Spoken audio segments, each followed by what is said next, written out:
Oh, hello there, ladies and gentlemen, and welcome to another edition. What am I saying? The first edition of the Mr. Warren Hayes Show of 2024. Hi, welcome, happy New Year. Hope you had a lovely holiday season and that you are ready to tackle the brand new year with gusto and fervor. And if you haven't met them, they're over here. But thank you very much. I'll see myself out. Just stick to talking about pro wrestling, Warren. Not a bad idea. This is what we do here, right here on youtube.com/Mr. Warren Hayes, or on your favorite podcast app. We talk about pro wrestling, and we're going to be doing it for a good 3 hours or so here today. Because look, I'm feeling better. I had a little struggle with COVID recently, but I'm feeling tip top, feeling back in the saddle of things, and back in the saddle again. I don't know if things can have saddles. Certain things can, but not all the things. Look, I'm feeling better is what I'm trying to say. And it's good because there's a lot of great pro wrestling and a lot of stuff happening in the wacky world of pro wrestling. And we're going to be covering some of that today. First of all, consider leaving a like if you are watching this on youtube.com/Mr. Warren Hayes right now, and subscribe. Listen, I'm starting off the year with 2,000 subscribers. That was a milestone I had hit for I had meant to hit by the end of 2023, and I did. When I say you all helped me get there, and I appreciate it so much. Thank you tremendously for your ongoing support of what I do. So thank you very much for those 2,000 subscribers on YouTube. Continue subscribing. Hey, how about more subscribers? Let's just go. Let's keep growing. Let's keep having things happen. And I appreciate your help a great deal on that level. And you can also help out on the podcast side of things if you're more of an audio listener. 5-star reviews on Apple Podcasts, 5-star ratings on Spotify would be tremendous. And also help grow over on that. And thank you again for all the help on that front. You can also, look, if you like pro wrestling and you want to join a little community of great pro wrestling people that talk about pro wrestling, well, join the Mr. Warren Hayes Discord. The link is in the description.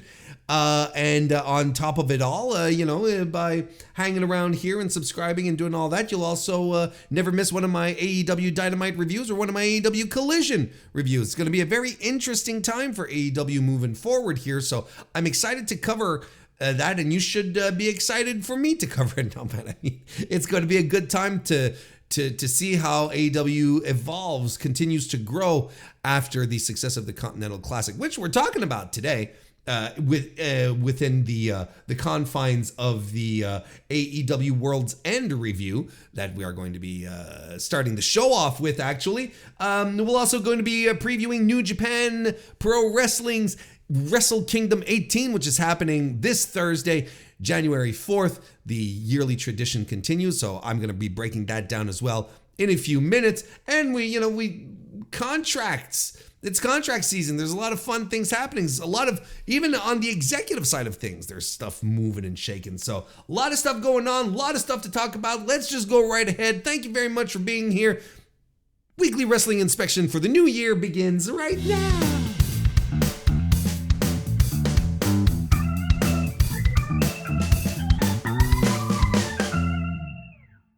All right, let's start the proceedings on tonight with the review of AEW World's End 2023. Well, it's the first one, but we can already stick a date to it, right? It'll be back.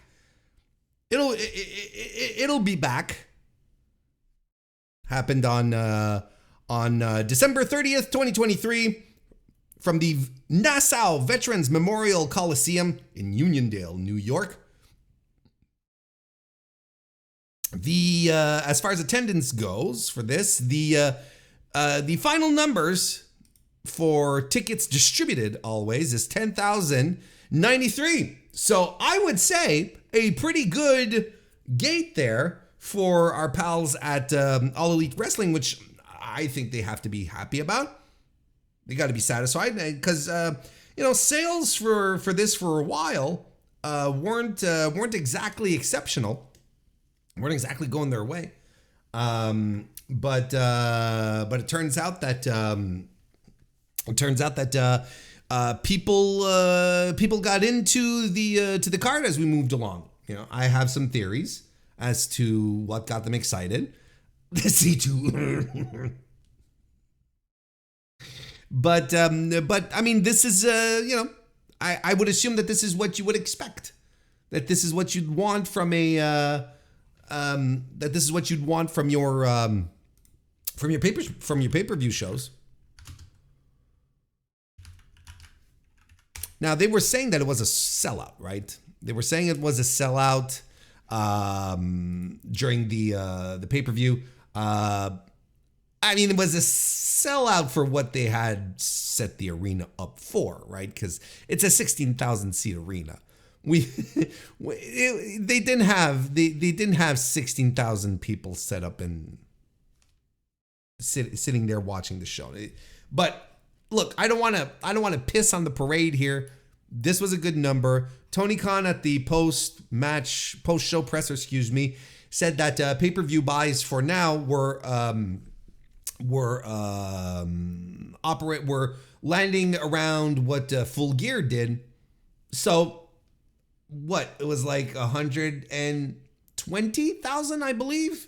Full Gear, something to that effect. I might be overshooting a little bit. I can't quite remember for some reason. But I think it was around 120,000. Now, if we're falling around the Full Gear environment, I'd say the gamble of pulling off pay-per-views every month as opposed to every quarter is working out. Now, I don't want to pat myself on the back too hard because I do have a bad neck. But what I tell you, I remember Justin Firestein, by the way, nice to see you. Welcome to the chat. But this is what we had been talking about months ago when we were starting to discuss the possibility, right, of that we were starting to discuss the possibility of AEW doing this, and the main concern that people were having is like, well, people aren't going to shell out $60 every month. I won't be able to. And yet here we are. Here we are with AEW doing minimum 100,000 buys per pay-per-view every month. And you know what? I'm going to make a note right here. We're going to wrap this up proper next week. I'm going to do a bit on the buys just so that we can see. They're making more money. Like, they're making more buys. There's more revenue happening here. Yes, I understand. Every time you take the show out on the road, then it's also more expenses. I get that, but there's more revenue coming in. People are still buying the shows. And we're not seeing an insane drop off. I kind of, and the TV purchases have been very good. You know, Dave Meltzer keeps us well informed on that level, and he tells us the television's doing pretty good. So overall, you know, the decision to do this is working exactly how I had figured it. That sure, you're going to have some attrition because not everyone is going to buy an AEW pay-per-view every month. But as we talked about, maybe 1 month you don't buy it, maybe you buy it the next month, maybe you buy it 2 months down the line. And if everyone falls into this pattern, you're still going to juggle a certain amount of people, and it turns out like 190,000 to 110,000 people per show you're juggling with who are buying your pay-per-views. It was a good gamble. So yes, there's some attrition because you're not hitting 135, 140,000 pay-per-views, 150 like you did in the past. It's much lower, but there's more. So you're making more revenue. It's working out. And again, anyone who thought that this would suddenly fall to 50,000 views or, it's going to be a disaster, no one's going to say, I don't know what to tell you.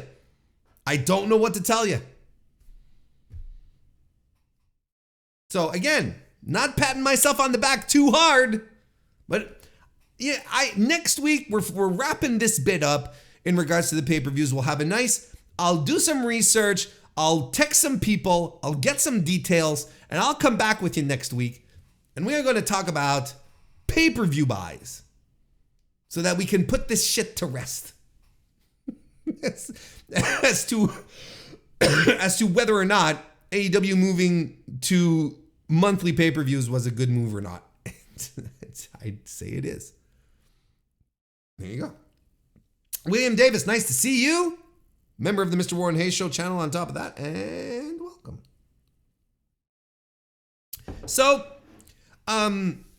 this show, I don't want to spend too much time on the business aspect of it all because there's really a lot of stuff to talk about this week. The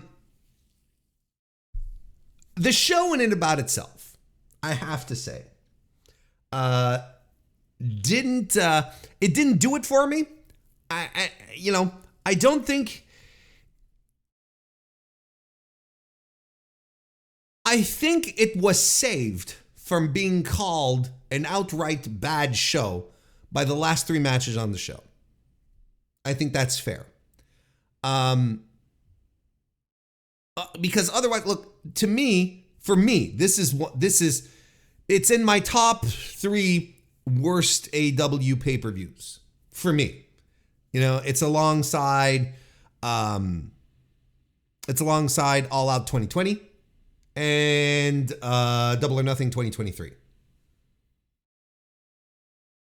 Because there was too much happening in the middle of the show, or maybe not enough happening, where I was like, I'm bored. And I was watching this with Kristen, and, Kristen, I think she was a little shocked when I said, hey, darling, I think I'm bored.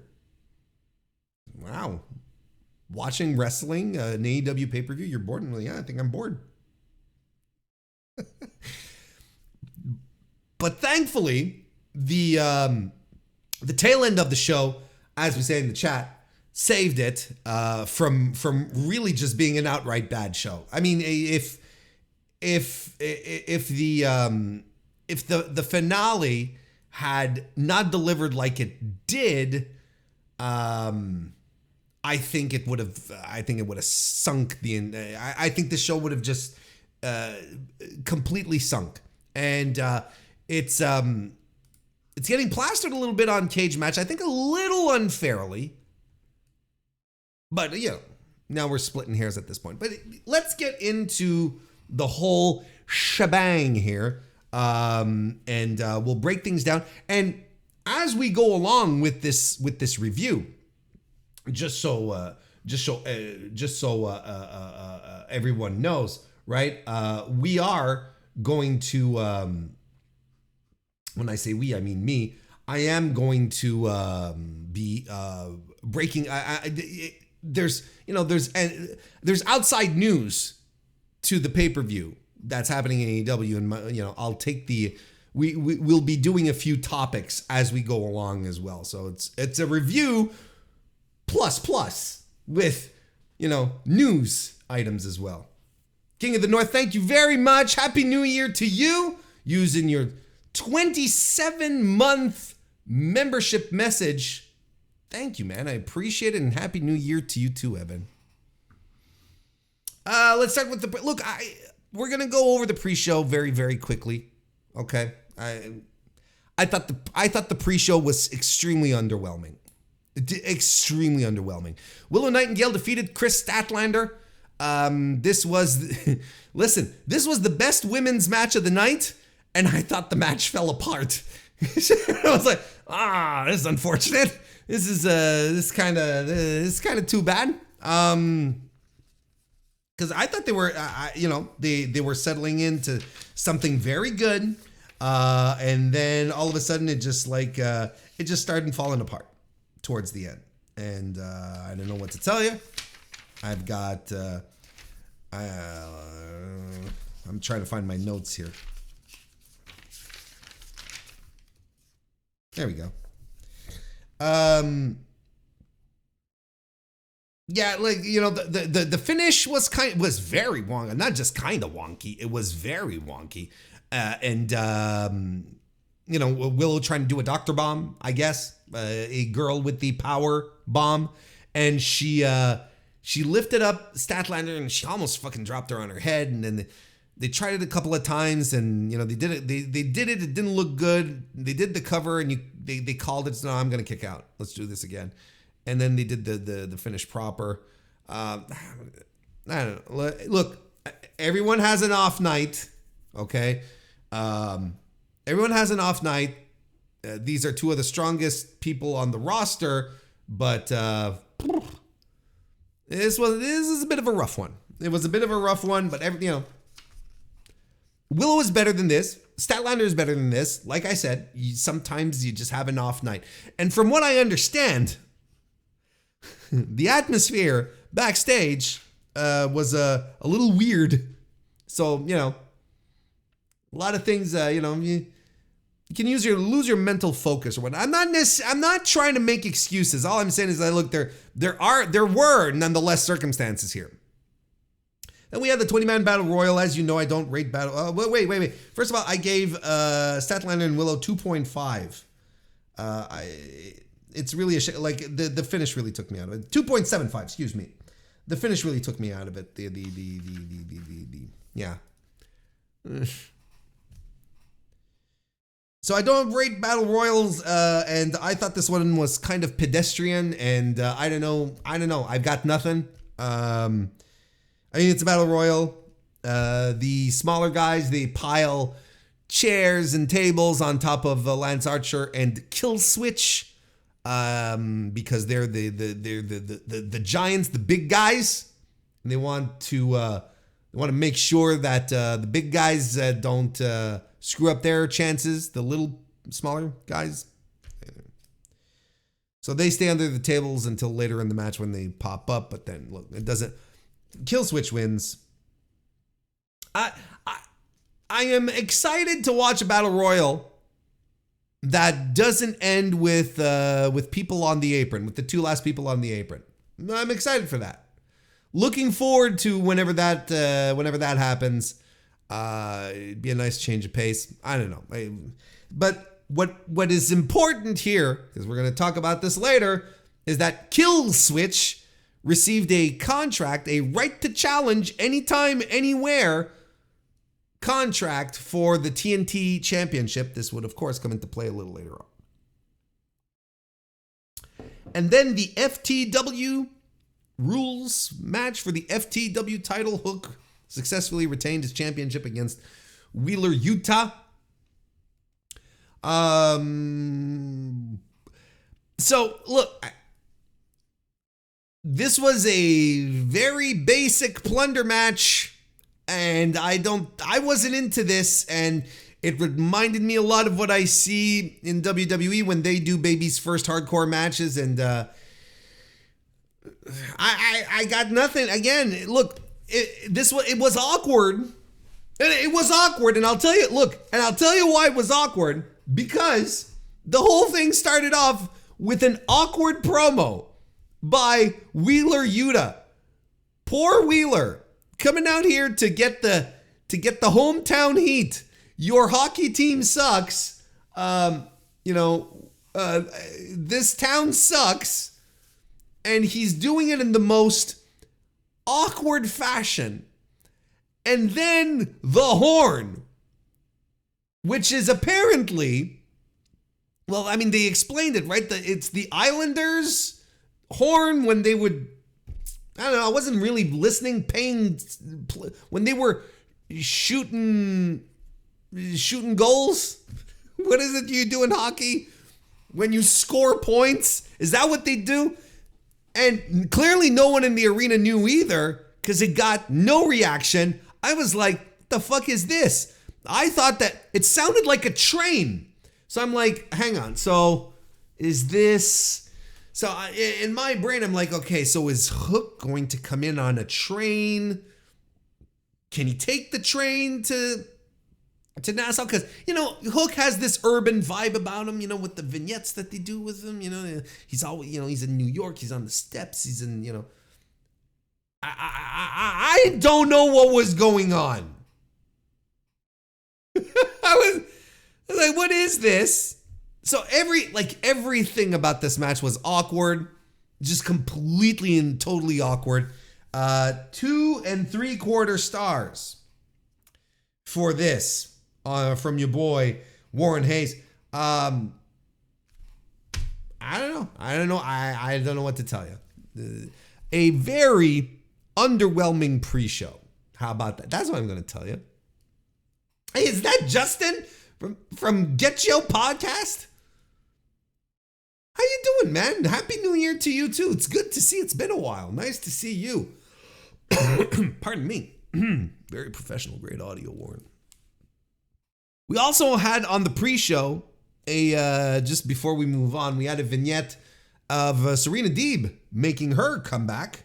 She's she's an escape artist now. She's Harry Houdini is her new gimmick, or one of the guys from the Prestige. They're gonna dunk her into tanks of water filled with piranhas, and she's just gonna have to escape. That's her gimmick. I don't make the rules.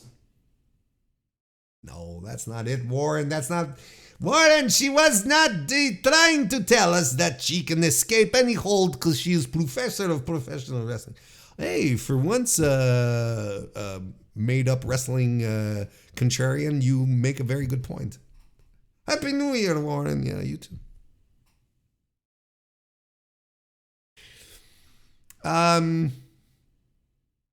One day I'm gonna stop doing that bit. Anyway, we'll see. Let's talk about the main card. Let's get to it.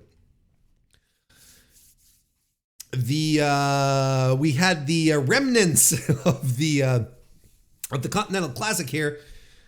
Bryan Danielson, Claudio Castagnoli, Dan Garcia, and Mark Briscoe, the baby faces, I guess, defeated Brody King, Jay Lethal, Jay white, and Roosh in the opener. I thought this was great. I thought this was a fantastic match to kick off the show. I gave it 3 3/4 stars. I thought the work was great. I thought the little microcosms of stories that they created all within the, Jay White and Bryan Danielson coming face to face and people getting the pop for it. And then you have Briscoe and Lethal coming on and people getting the pop. And then Dan Garcia coming on and people are all super behind Garcia. Like, you had all these little stories going on. And I thought this was really fun. And the work was great. I got nothing to say here. Garcia eats all sorts of shit in this one, but, and of course they have a moment where everyone gets their stuff in, right? They all get their moves in, but Dan Garcia gets the win off of Jay Lethal, countering a lethal injection. So Daniel Garcia sort of making up for his C2, and these were all the Continental Classic. These were all the Continental Classic people, of course, and Jay Lethal here. If you think about it, if you want to put it to your brain this way, if you do so desire, Jay Lethal has not won a single match in anything related to the Continental Classic. He lost all of his matches, plus this, this end of tour match, which we kind of see in New Japan and stuff like that, right? He even lost that. He's a schmuck. And you see, but even there, they're doing a story, right? Because Sanjay came out and they were talking after the match. So, even there, even in defeat, we've got all these little stories being set up everywhere. So it's good stuff. I like it. And I like this match a lot. I thought this was a great way to kick off the pay-per-view, and I was rubbing my hands together and I'm like, all right, we're in for a treat. We weren't in for a treat. Miro defeated Andrade El Idolo. So let's start this one off with the Andrade news, where we, on Saturday we started hearing rumors, right, that Andrade was going to leave AEW. This sort of popped up. It popped up in a couple of my haunts, and I was like, oh, isn't that interesting? And it ended up, he laid flat on his back, looking up at the stars for Miro, and it had then been reported, when it started getting reported out there, it was being reported that he was going to be expected back in WWE very shortly. Now, I believe the day before, I believe the day before we had Fightful saying that a former WWE star champion, I should say, but not a WWE champion, someone who had once been a champion in WWE, was on his way back to WWE, that Triple H was trying to do it, and that he'd show up at day one at the Raw, the January 1st Raw. And it turns out it's not the case. It's not him. It was Dwayne "The Rock" Johnson that showed up, and they had attempted the swerve with a former WWE SmackDown champion Jinder Mahal. No, it wasn't SmackDown champion. It was just plain old WWE champion, right? But he was on SmackDown. But anyway, you know what I mean.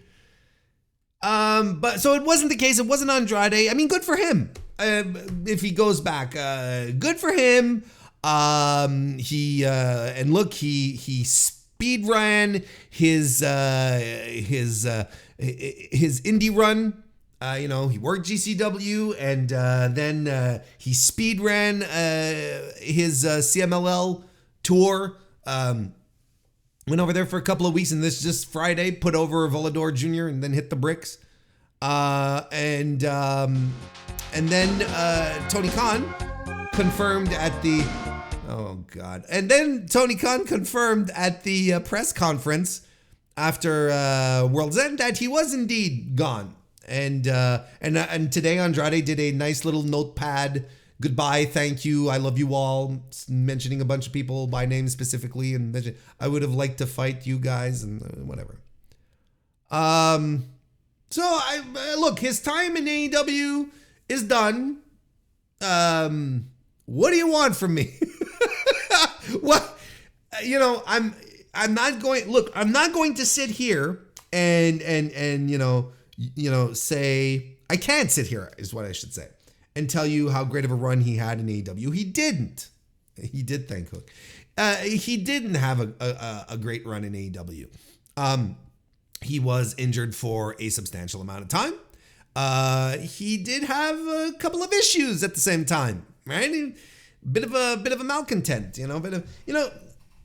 one of the things we'll get to that when we get to it, but one of the things that stood out to me, because in MJF's article that he wrote on the Players Tribune, which hopefully you've read, because it got lost in other bullshit that day, but MJF wrote an article and it was published on Players Tribune last Friday.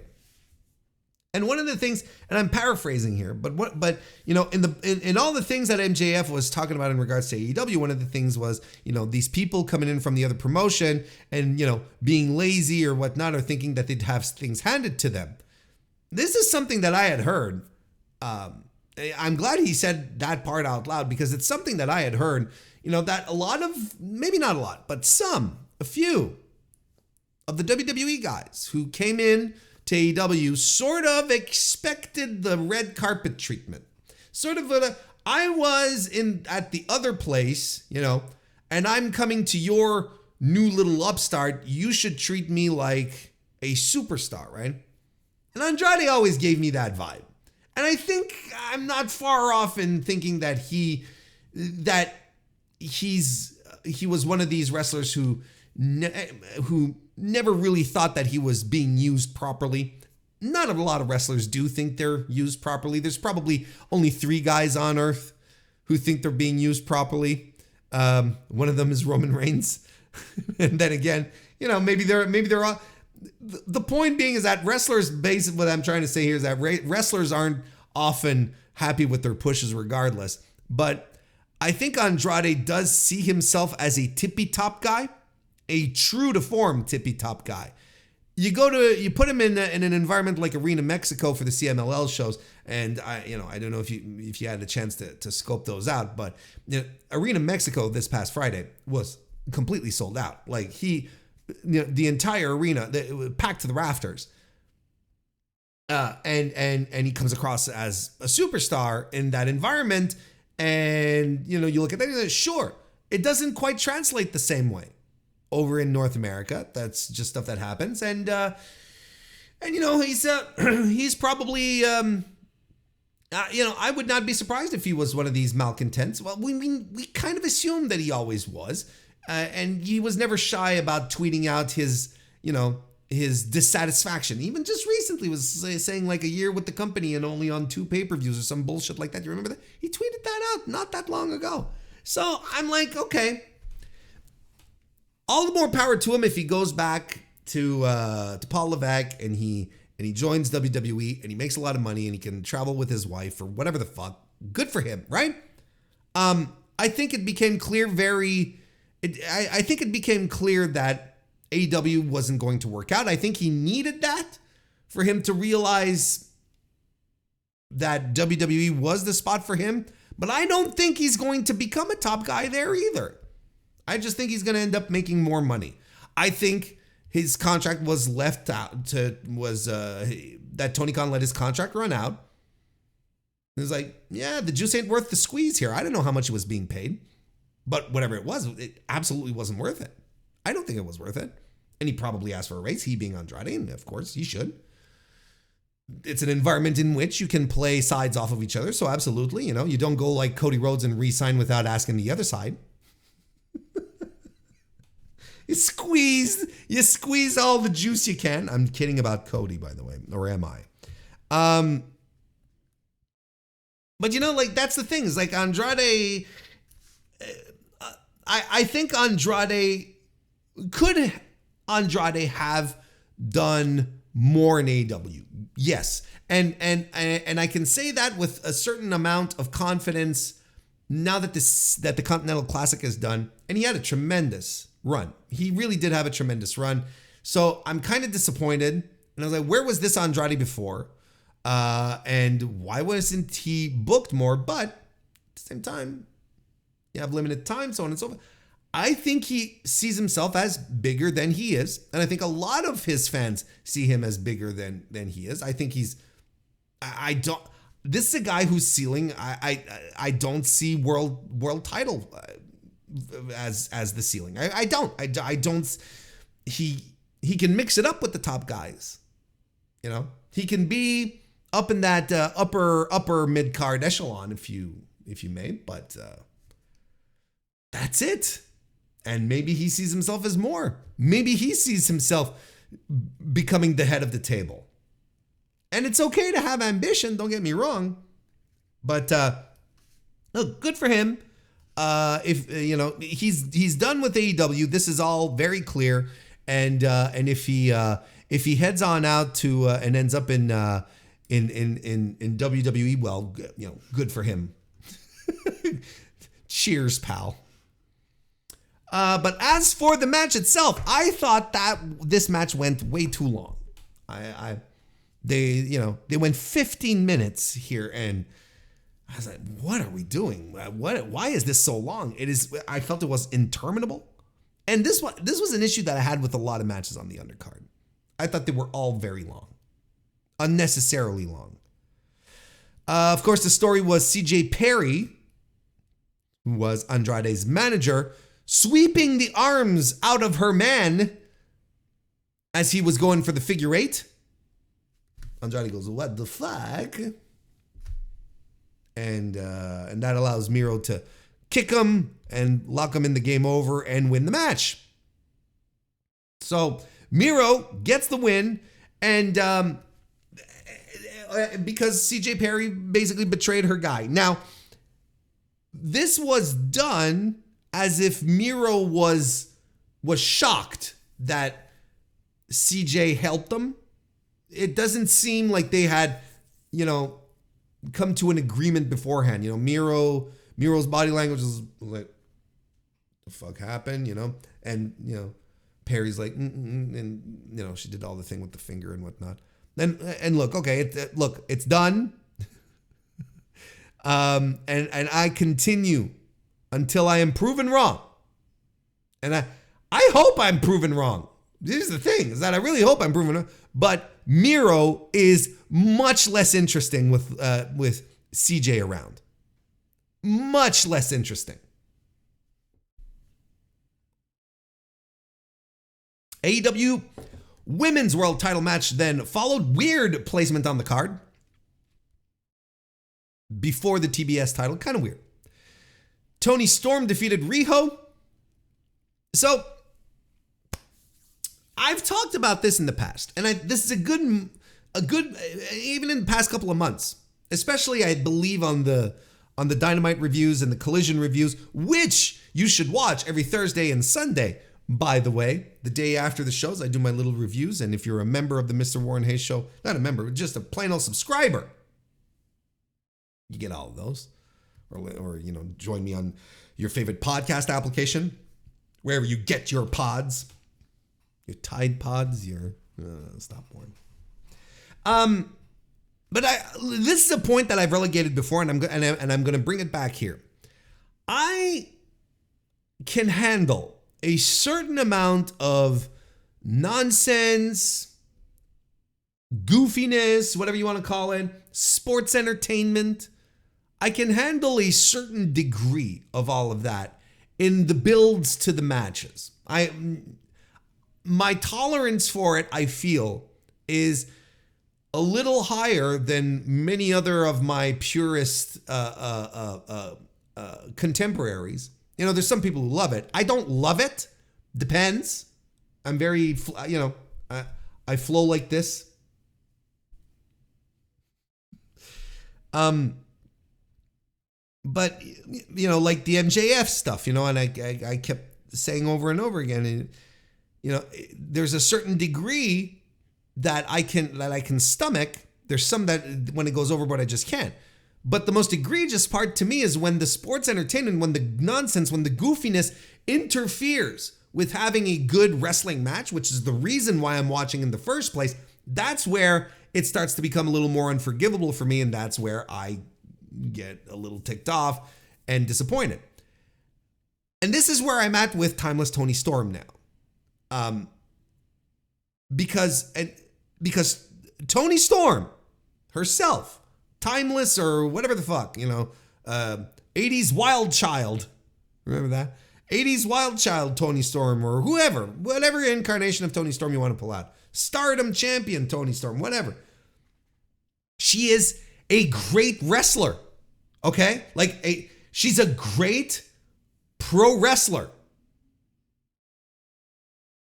But she's so embroiled in this gimmick now that we no longer see the great wrestler Tony Khan. Now we see her doing nonsense, doing spots off of Luther's back, the shoe, and it permeated this match. So I have a problem. Because Toni Storm is a great wrestler, but because of the gimmick, she's having stinkers on pay-per-view. And I can't support that. Because I thought this match kind of stunk. What did I get? What's my rating for this one? By the way, Andrade versus Miro, which I didn't care for much, I gave it 2.5. And Toni Storm versus Rio, I gave it 2.5 as well. So, I mean, and here's the other thing. And this is not all on Toni Storm, but the gimmickry, if Toni Storm wants to do silent films and cut silly promos and do references to actors that most people watching today have no idea who she's talking about, that's fine. I'm okay with that, but if it translates into poor matches, that's something I can't get behind. I just can't. But this is not all on her. And I'm coming at you with a hot take here. Are you ready for this? I think I'm cooling off on Riho. I think I'm cooling off. And this shocks me because I think she's great. I enjoyed Riho and her original run with the title. And I love the Riho memes, and I've supported them, I've done them, But this time around, ever since she came back from wherever the fuck she was,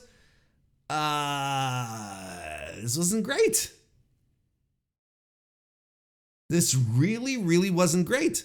And where's the dynamic, high-speed, breakneck kind of energy that she had? Where did it go? It's not there anymore. She's lost the spark that made her special and got her enamored with the AEW crowd. She's a good wrestler. I was going to say fine. She's more than fine. She's good. She's a good pro wrestler. And she has a style all of her own. And my expectations here were somewhat high, where it's like, well, if there's two women who can bring the best out of each other in this situation, I would assume it's them. Both Joshi trained. We should have something here. I don't know. I'm cooling off on Riho. I'm not as excited. I was excited when she came back at, wasn't it at Full Gear that she showed up? I was like, fuck yeah, let's go. Everything she's done in the meantime, very mid. And she was mid previous to that with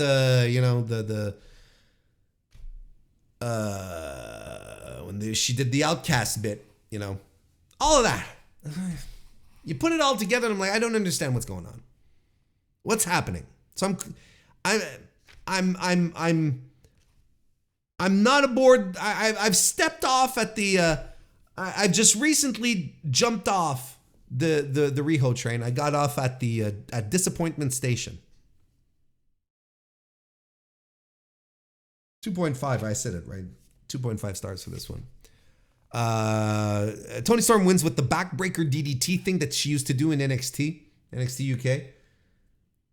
And kind of like the backbreaker DDT spinny, but I think it was flubbed. It didn't look good. I think Rio didn't know how to take it. I don't know. But this was not good. This was not a good match. Swerve Strickland defeated The Natural, Dustin Rhodes. Now, this, as you all know by now, was supposed to be Swerve Strickland versus Keith Lee.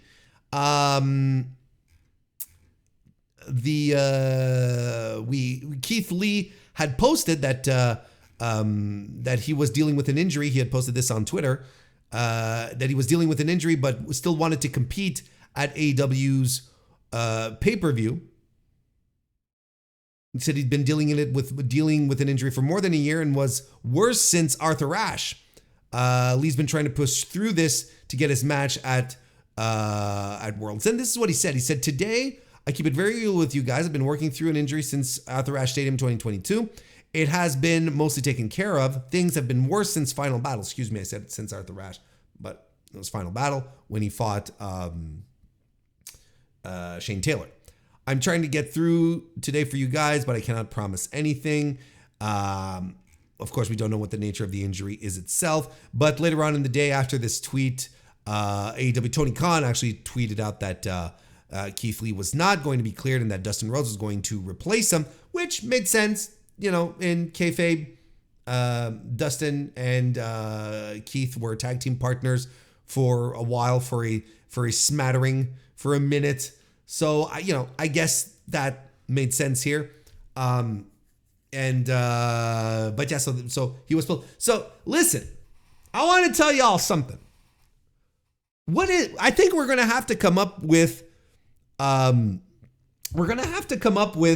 term, a wrestling term like, vaporware. Vaporware in the world of video games, for those of you who are not gamers. A video game that is announced and never happens is called vaporware, right? Like, for the longest time, the best example was Duke Nukem Forever, but that ended up being, a disaster regardless. But hey, Half-Life 3 is absolutely vaporware, right? And so I was trying to think the other day, right? Why was I thinking about this the other day? I was thinking about this the other day because because of there was something happening that NXT Japan. Like, every so often, and especially these days, is what's happening with All Japan. I wish I had time to talk about that today. But, then everyone starts talking about, NXT Japan. Oh, it's NXT Japan. It's something that we keep bringing up but never happens. And I think, I don't know what, so it's kind of like vaporware, but in wrestling, there's got to be a term for that, because we can apply it to Swerve Strickland versus Keith Lee and having their payoff. We've been 18 months. How long has it been? We've tried. This is like the second or third time we've tried to have this match. It's not working. It's never going to happen. It's just never going to happen. I commend them for trying, but it's never going to happen. But as for the match itself, Dustin comes to the ring, and he's attacked before the bell by Swerve, and Swerve uses some of Nana's help to stomp Dustin's ankle through a cinder block, and they have medical staff to come in and check on Rhodes, and they're saying, his ankle's been shattered, he can't possibly go on. The doctor's saying he shouldn't fight, but Dustin wants to fight, so the doctor says, I can't stop him. These types of things don't work. Like, basically, this is, saying, our medical professionals, wrestlers don't really listen to them. Which there is truth to that, but, you don't want that to be the real truth. You don't want everyone knowing about it. But, good baby face, Dustin, like, yeah, I gotta fight. So he goes and he does, and he disregards and he fights. Now, I thought here's another match which I felt went a little long, right? It was fine, if you ask me. But it went a little too long. And here's my main problem. And here's my main problem with this match. Swerve he's your next guy, right? He's the next guy, and he's in the midst of a push, and he's super over with the audience. People love him, right? And you've been doing right by him. You've been giving him a tremendous push. Again, this is, what happened to Swerve in 2023, kids, is what is called a push. This is not a pretend push. This is not people trying to convince me that Shinsuke Nakamura has been in the midst of a push in WWE when he's been losing all of his big matches, and he's going to be losing to Cody Rhodes very shortly. So, we stop making. This is what a push looks like. This is what a new star is supposed to feel like. So he's doing this.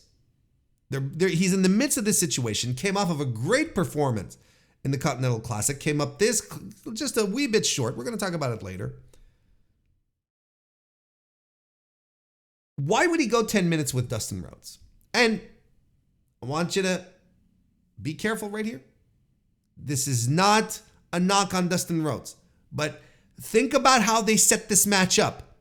Just in kayfabe, not a knock on Dustin Rhodes. Absolutely not. He was still at his age, a tremendous worker. But think about it. This is a guy who's pushing 50 or over 50. How old is Dustin Rhodes?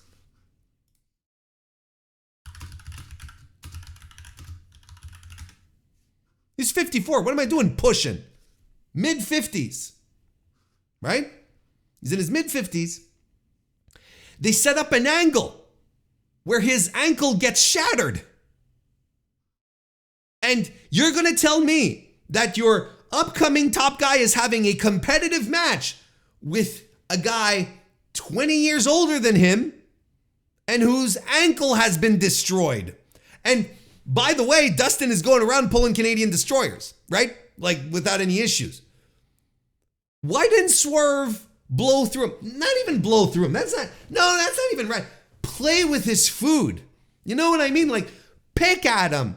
injure his arm, do the arm snap and work the arm, the shoulder, like give Dustin a bunch of injuries. I think they missed an opportunity to really, to truly bring Swerve back to this villainous, like vile part of his personality where he just doesn't give a shit and he will do egregious stuff to people to get ahead, right?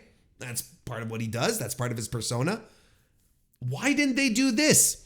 Have him play with his food like he's won the match and you see it. You've won the match, brother. Have Dustin blade for the guy. You know, it's like, you've won the match. What are you doing? Like a mauling, right? Just a plain old mauling. And the referee's coming to check in to call the match and Dustin's like, no, don't call the match. You know?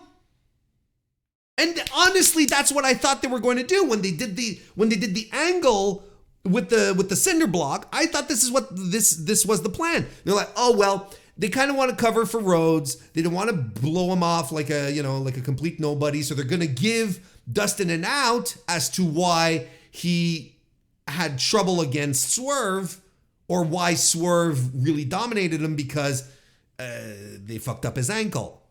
But it didn't even, you know what I mean? And the cinder block angle, here's something I feel like we've forgotten. The cinder block angle exists because Swerve pulled it out and used it on Keith Lee, who got injured because of the cinder block for months. And now you're telling me we're doing the thing here and the guy's just like walking around pulling Canadian destroyers? I mean, come on, fuck off. Let's get a little real here. And again, I want to make sure that we're clear here. I am not saying anything disparaging in regards to Dustin. It has nothing to do with his work but it has everything to do with where he's positioned on the card right now. What he represents right now at the end of 2023 in AEW. I think it was a little weird. And your next top guy, a guy that you are creating and that the audience is behind, right? It's not just, oh yeah, the audience is completely behind this guy. What are we doing? It's a little weird. Anyway, Swerve won, you know.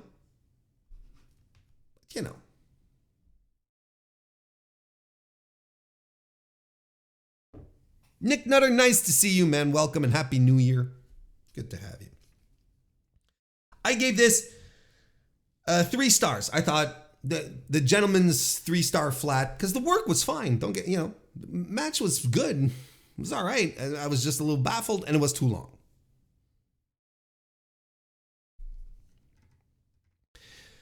Chris Jericho, Sammy Guevara, Darby Allin, and Sting defeated Ricky Starks, Big Bill, and the Don Callis family duo of Konosuke Takeshita and Powerhouse Hobbs. This match sucked. This match sucked. Like, honestly, I'm watching, I'm sitting through this card here, and it is so just tedious, and I'm not into it. And I think it's at the end of this match. As I mentioned earlier, that I told Kristen as we were watching, I think I'm bored. I believe I'm bored. So Jericho was getting booed here. I think we have to look. We're going to talk about it. We have to talk about it. We have to, because it's too much of a big thing. And Jericho is he's a superstar. We can't just pretend, but we got to address this. We got to address the Nick Hausman report. Not even a report. I'm giving it too much breath by saying that. Nick Hausman of the House of Wrestling, formerly of Wrestling Inc. Nick Hausman, who many of you know as the guy who would receive all of the reports from the CM Punk camp during the aftermath of Brawl Out and the ensuing nonsense that led us into the Collision. Anyway, Nick Hausman, and there's going to be a lot of editorializing here, folks. Right? Nick Hausman pulled, in my opinion, of course, the most irresponsible bullshit on his podcast on Saturday, alleging Chris Jericho had done bad things to many people that will, quote unquote, eventually come out. And he likened him and the things that he did to Harvey Weinstein. Weinstein.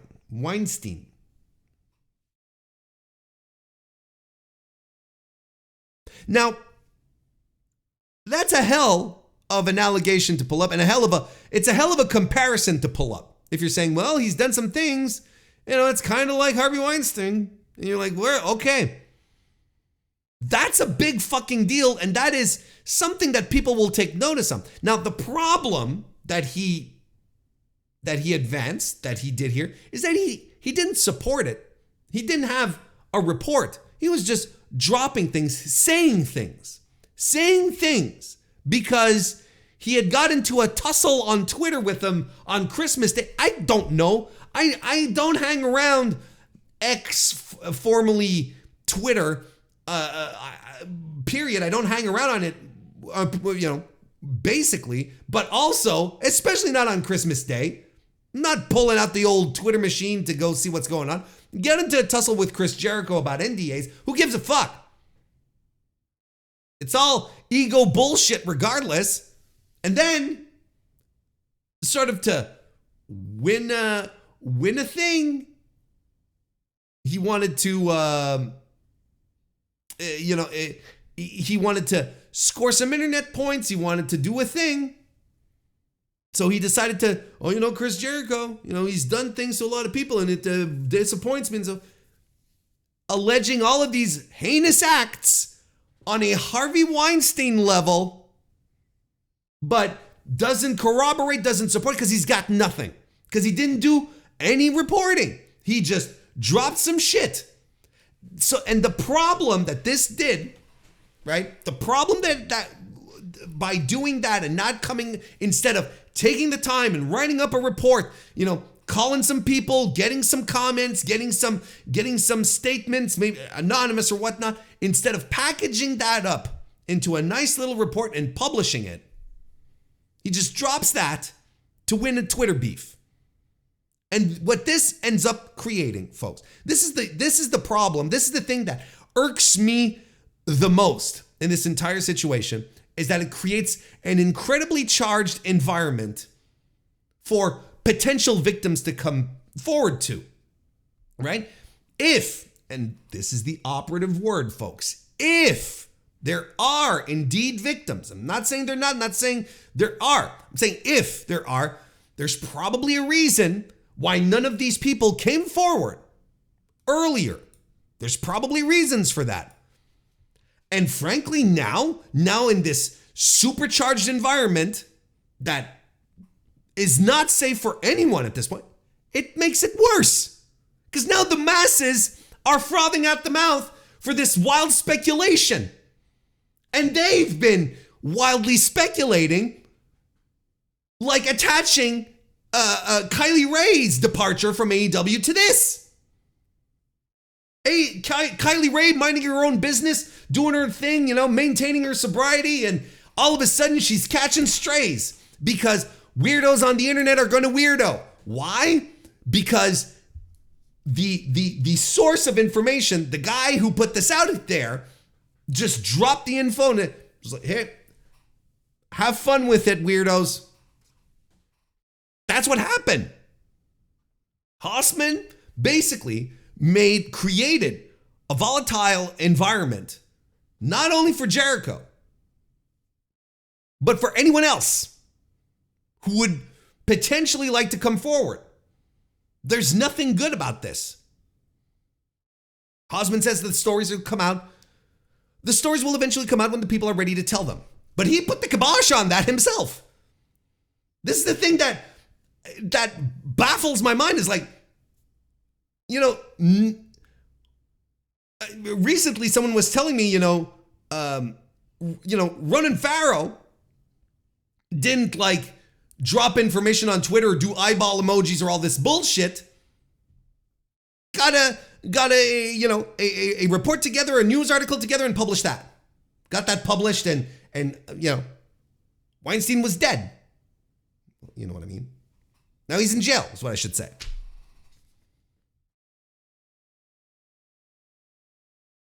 He did this because he just wanted back pats from his buddies, and he wanted to win a Twitter war. He just wanted to settle a Twitter beef. He was like, look, I can swing my stick around too. I'm not afraid of you. And to be clear, and I want to be super clear here, I am not sitting here defending Chris Jericho. And I want to be very clear because I don't know the guy. Don't know him personally, just know what I see on TV. And it is very likely that there are some unsavory stories regarding Chris Jericho, right? A man whose career spans over 30 years, 40 years, close to 40 anyway, and he's traversed some of the most decadent and shameless eras of pro wrestling, right? What I'm saying here, I'm not saying that there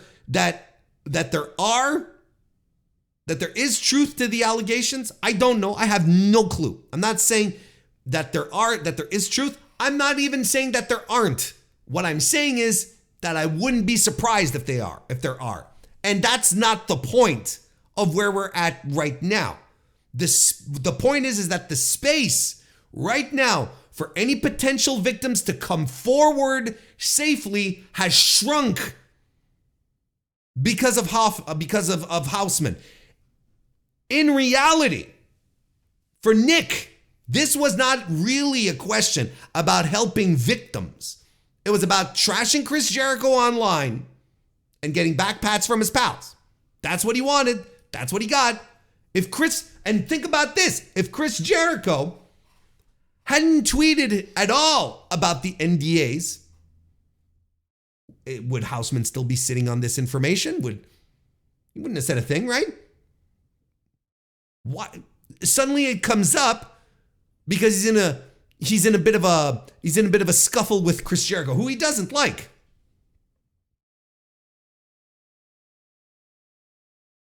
So there is no news here. There's no news because the quote unquote journalists here, singular, who has apparently been sitting on this information, tweeting eyeball emojis, is using it to settle vendettas to get clout. And it's irresponsible, it's immature, and it can potentially harm the process moving forward, making everything a lot more complicated. Folks, I am going to tell you with great confidence here that the pro wrestling business has learned nothing from speaking out. Nothing at all. Houseman could have done some reporting. He could, like I said, called up some people, get some quotes, put a nice little article together, and put that out as an exclusive, a proper story, but no.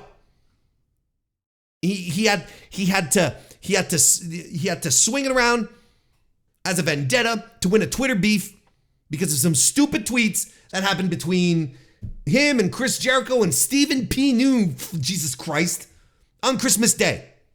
He's a wrestling reporter.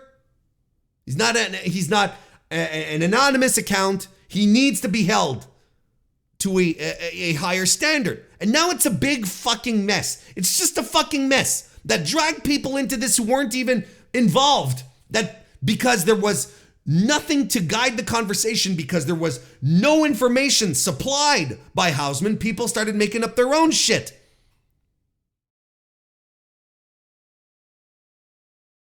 The potential victims will be hesitant to come out. It'll make the process harder. And he did all of this. I can't put this enough emphasis on this, all to stick it to Jericho off of Twitter on Christmas Day. On Christmas fucking Day.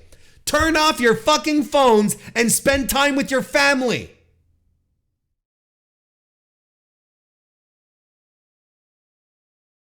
Tony Khan at the presser was asked directly about it, and he said that he can't speak to unsourced rumors from the internet, right? What was the exact quote? Let me pull it up here.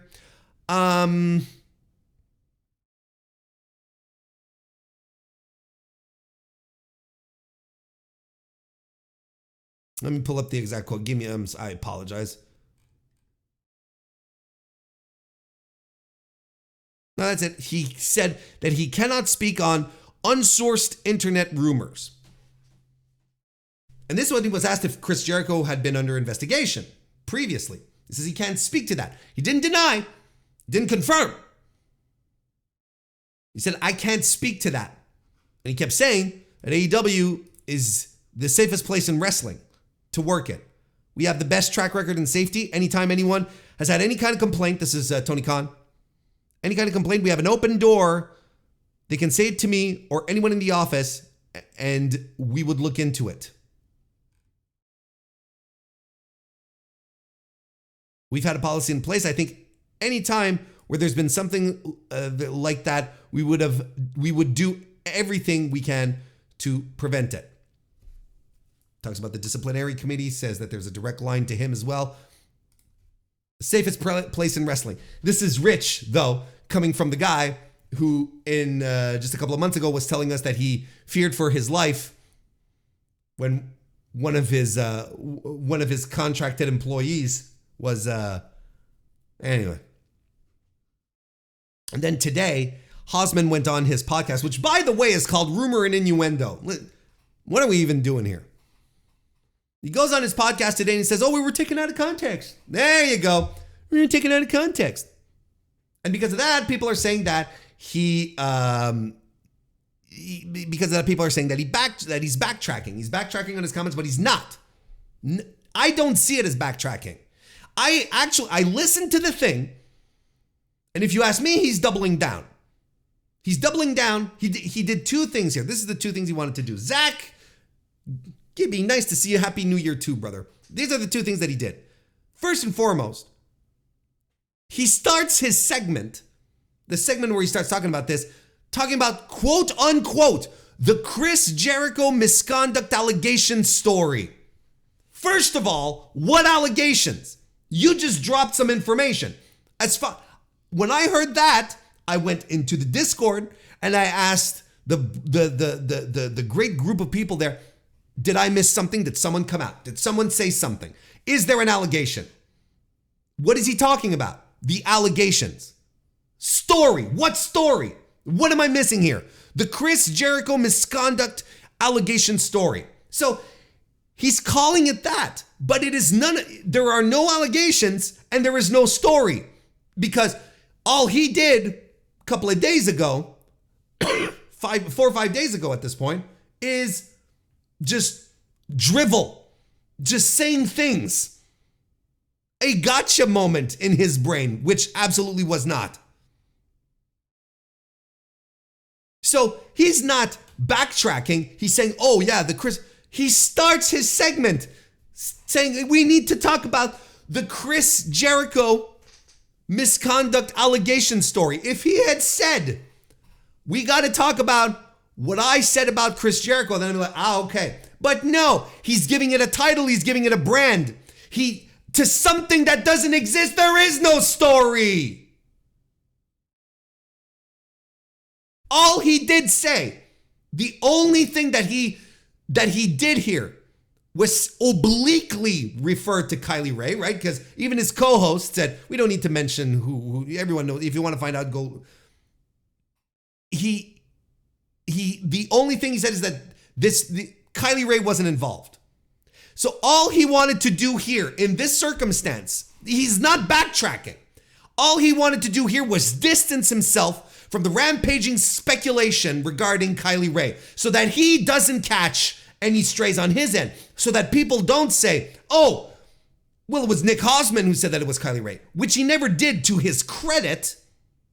This is internet speculation and bullshit that created this situation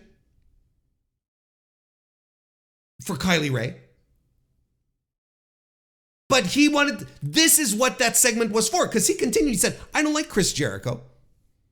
I have issues with Chris Jericho. Oh, okay. We assumed so, but now it's very clear. You have an agenda here. You can't even be regarded at this point as a neutral party. Whatever reporting he does on this is tainted moving forward regardless.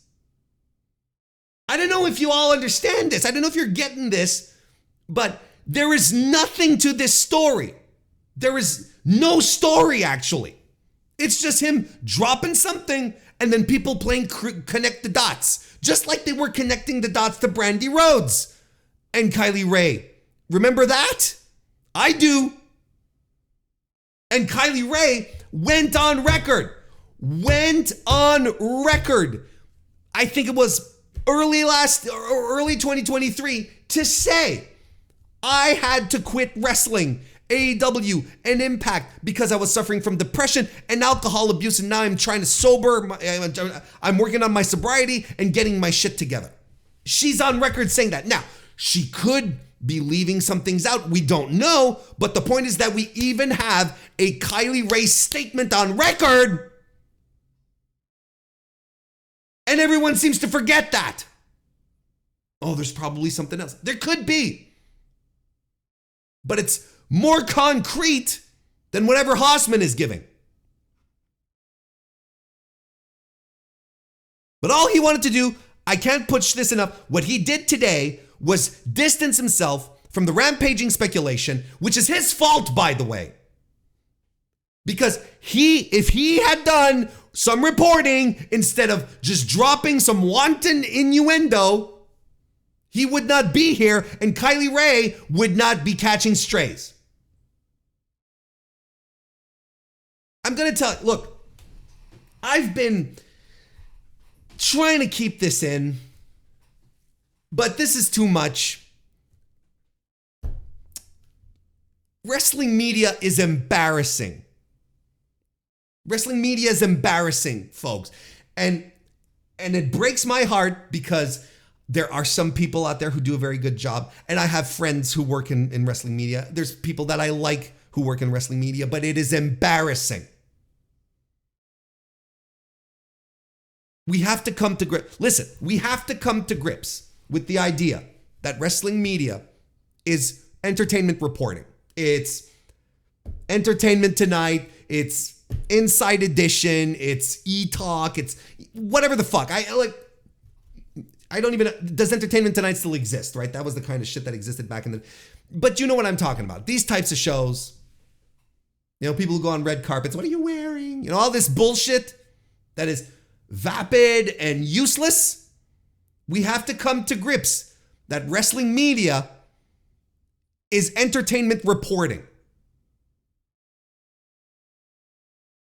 Because the journalists are never given opportunities to ask real questions. The handful of them who can actually do the job, and the others pretend they can. And then they do shit like this. And then you have the influencers. You have the influencers who go to the post-match press conferences on WWE and AEW side, and they're given the floor and they get to ask the questions. Why? Because they're influencers. They're just happy to be there. Some of you will even tell them, especially when it comes to WWE shows. I've heard people tell me this. Oh, well, we're just happy to be part of the show. You're not part of the show. If you're a part of the show, I hope you're getting a paycheck. I hope they're paying you for your presence there. I hope they're giving you money to be part of a show.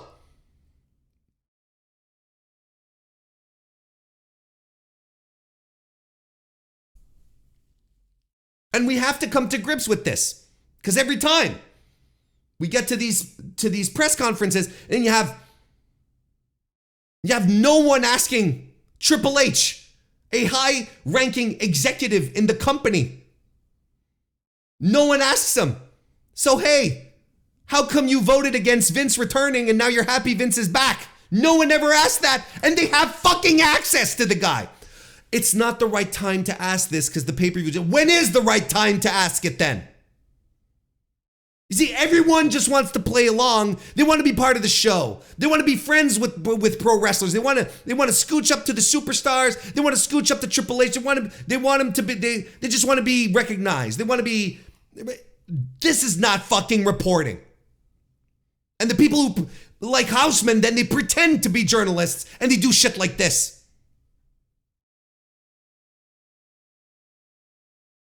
Because listen, every fucking time, wrestling media has to tackle real difficult subjects. And I'm not talking contracts. I'm not talking injuries. I'm talking speaking out.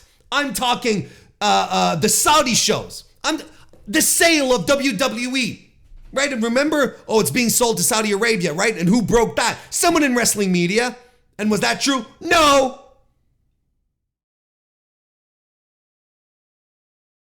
Every time they have to, that wrestling media has to deal with real hard subjects, it becomes a mess. And I'm not saying Dave Meltzer's any better. He doesn't have a stellar track record when it comes to reporting on sexual assault, for instance. Terrible during speaking out. This is what I'm saying. There's things that wrestling media is tremendous in, but when it comes to it, if you're looking for answers, if you're looking for real reports,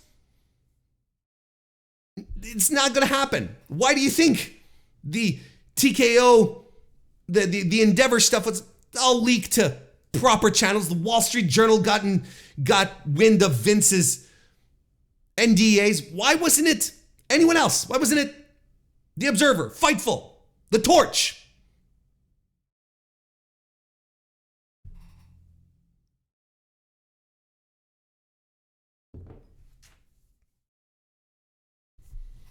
It's embarrassing. Anyway, let's get back to the match.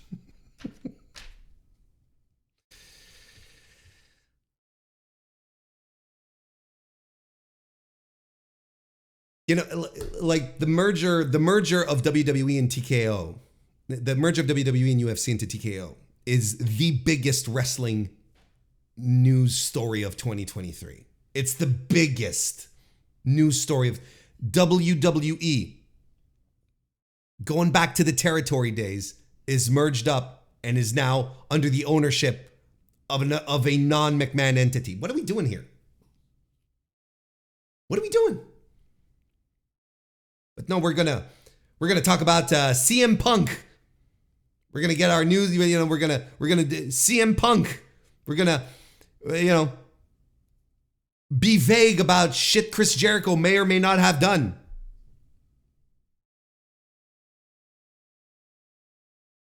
Did I say I was gonna talk about the match? I'm talking about the match now. Look, even with the people booing Jericho, I was surprised at how many people were booing him, because when he came out, everyone was doing the Judas, right? Everyone was just singing along, per usual, no big deal. But then when the match started, it's like everything flipped. A lot of people were booing. And listen, I thought the vibes of this match, regardless, were completely off. Everyone was off, and the effort was not there, and it was boring. Sammy Guevara gets the win with the 450 splash on Ricky Starks to set up the tag team title match between Jericho and Sammy Guevara, who, collectively known as Le Sex Gods, right? Brother. I mean, because they're doing all of this because Kenny Omega is sick in hospital with diverticulitis, and the plan was most likely for Jericho and Omega to win the titles and then set up a program with the Bucks. But now we're doing Sammy Guevara. And look, I talked about it on the Dynamite review this past Thursday. You should check out. Why not? And subscribe to the channel if you want to hear more of those. The Sammy Guevara as a babyface is useless, and you shouldn't do it. And like I said, it is the wrestling equivalent. It is the wrestling equivalent of the Mean Girls meme of stop trying to make fetch happen. Stop trying to make Sammy Guevara as a babyface happen. Tony, it's not going to work. No one likes Sammy. His natural strength is a heel. I am not going to cheer for Sammy Guevara. I can't. He's not likable. And it has nothing to do with whether his real life persona. I'm talking what he transmits on television. He's not likable. You know, I've started comparing him to the Big Show with his babyface heel turns. It's like I thought he was a great fit in the Don Callis group. Fantastic fit. What are we doing? Like I hope Big Bill and Ricky Starks kick the ass out of them now. Kick the ass out of them? Kick the shit out of them. Kick the shit out of their asses. How about that? Oh, fuck me. Next match. I gave this. What did I give this? I gave this 2.25 stars. How about them apples? Kick your leg out of your leg. Yeah, exactly. Julia Hart versus Abaddon for the TBS title. Julia Hart, of course, retained. I thought this was bad. This was a 2-star match for me. Look, I know.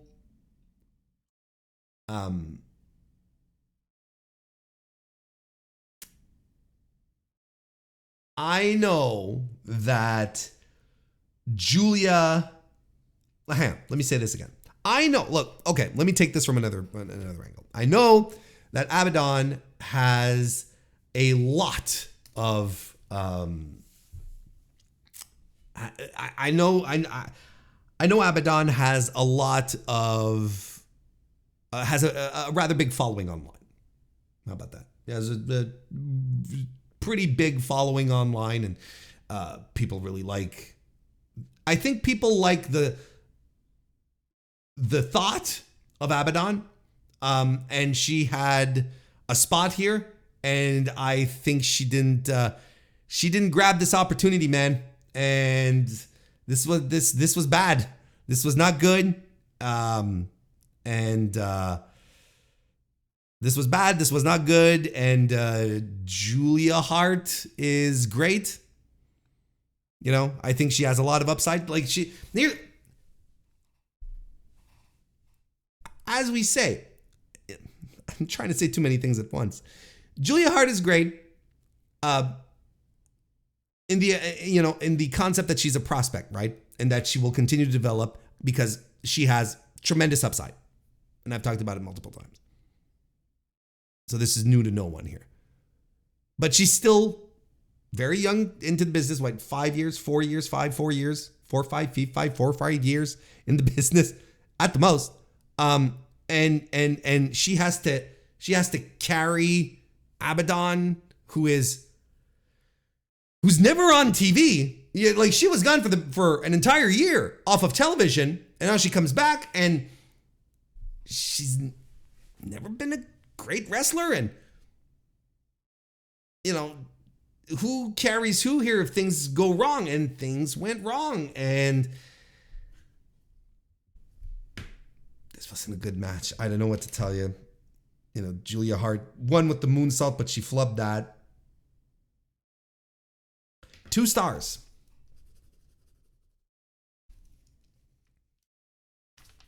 I'm sorry about that. But I mean, you know, and of course, you know, Sky Blue was here because I think Sky Blue is contractually obligated to be on every AEW production. As soon as cameras start rolling, I think she has to be there. Did you know that Sky Blue is the AEW wrestler who has wrestled the most in 2023, who has the most matches? So at this point, I am very discouraged in this pay-per-view. I'm at a loss, and there's 3 matches left, and I'm on the verge of calling this a bad show, but then leave it up to Christian Cage to save the day.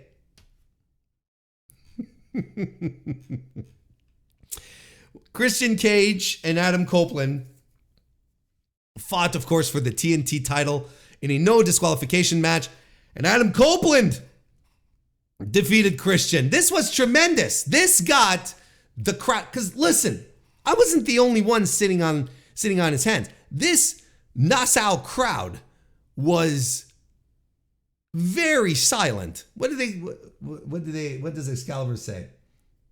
They were in hushed tones, right?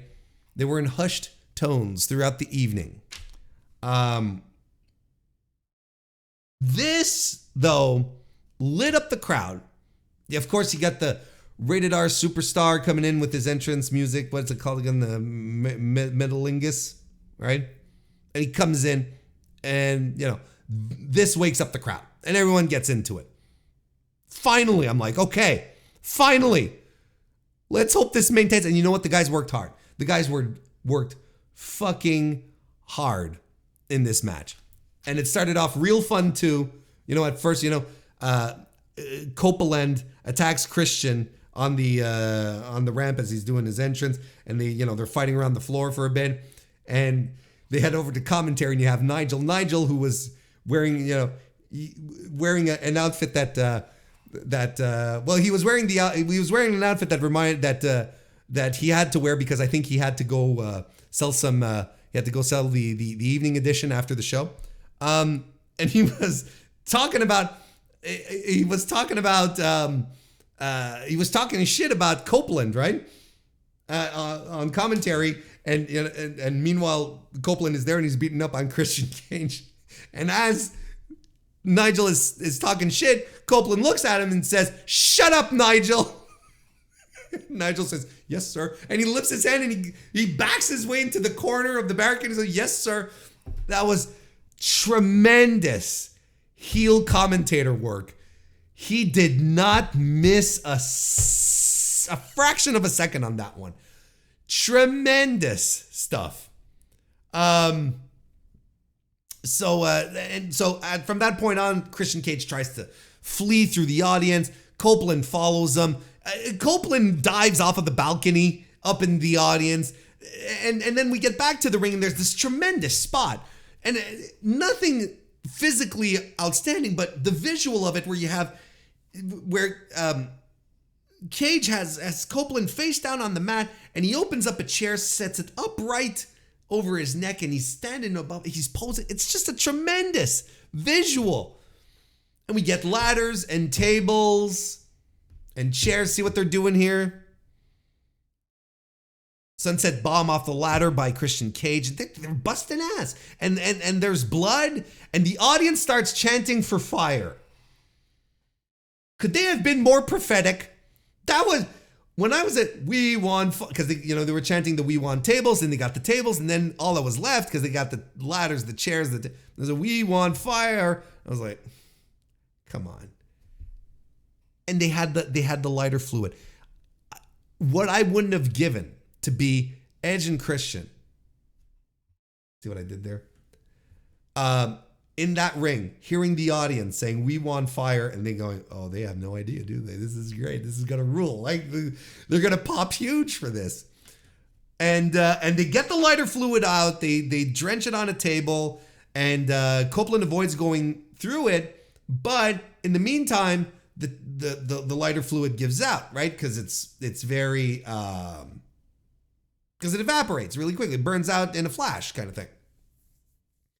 So Edge goes back out and he drenches it. Yeah, like the fuse. He drenches the table. Like two full like tubes. He's like, "We're not fucking this spot up." And he lights it. And Nick Wayne is the designated flaming table taker here. And he's on the apron. So the minute that Copeland sets the table on fire. He just turns around and like, womp, womp, womp. Come on, kid. We're doing this. Womp. And he just power bombs him up, but he power bombs him a little too high. So Nick Wayne actually, his ass sort of connects with the table, but he misses really the fire spot. But his head bounces off the floor. Like it's a gnarly bump regardless. He gets back into the ring. It was tremendous regardless. Like it was a whole lot of fun. And we get into the ring and Copeland lands the kill switch on Christian Cage to win the TNT Championship. Everyone is celebrating, everyone having a good time. But Kill Switch pops in and attacks Copeland. And he's got, you remember at the pre-show, right? He won the contract to challenge anytime, anywhere. Well, he was doing it here. But then Christian pops up and he's like, no, give me the contract. Kill Switch doesn't want to. He whispers, he being Christian Cage, whispers something to Kill Switch, who gives up the contract. He signs it. Spear by Christian Cage. The man is still the champion. 3-time TNT champion. Tremendous. Now, I know a lot of people didn't like the finish. Here's the thing. And honestly, this is the kind of thing where I myself catch myself a little bit being a little surprised where I should hate this. I should be burying the hell out of this. But we don't see these things. We don't see these things often in AEW, first and foremost. But more importantly than that, Christian Cage is probably the only on-screen persona, the only pro wrestler in AEW who can pull this off and make it come across as, yeah, this makes sense. This is absolutely, yep. Like, there's no one else who could do this. There was no one else who could have pulled this off. No one else that could have pulled this off and everyone be like, oh, that son of a bitch, he did it again, right? Because that's his entire persona. That's who he is. That's what he's been crafting. This is the character he's been crafting since Impact, TNA. And has blossomed into this. Like, he's the top heel of this company. I don't know what to tell you. It's tremendous work. It didn't bother me as much as it should have, because it's him. Lesser wrestlers would not have made this work as well. I don't know who could have done this as expert. Jay White, maybe. But you see, I don't even think Jay White is that. I don't even think Jay White is that base, you know?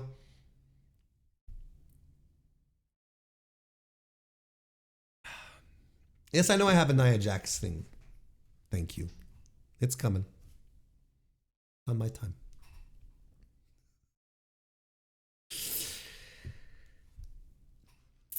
So that was tremendous. That got the blood pumping, and that led us into the AEW Continental Classic Final, where Eddie Kingston, who won the Blue League, defeated Jon Moxley, winner of the Gold League, to become the very first Continental Crown Champion. Is that how we're calling it?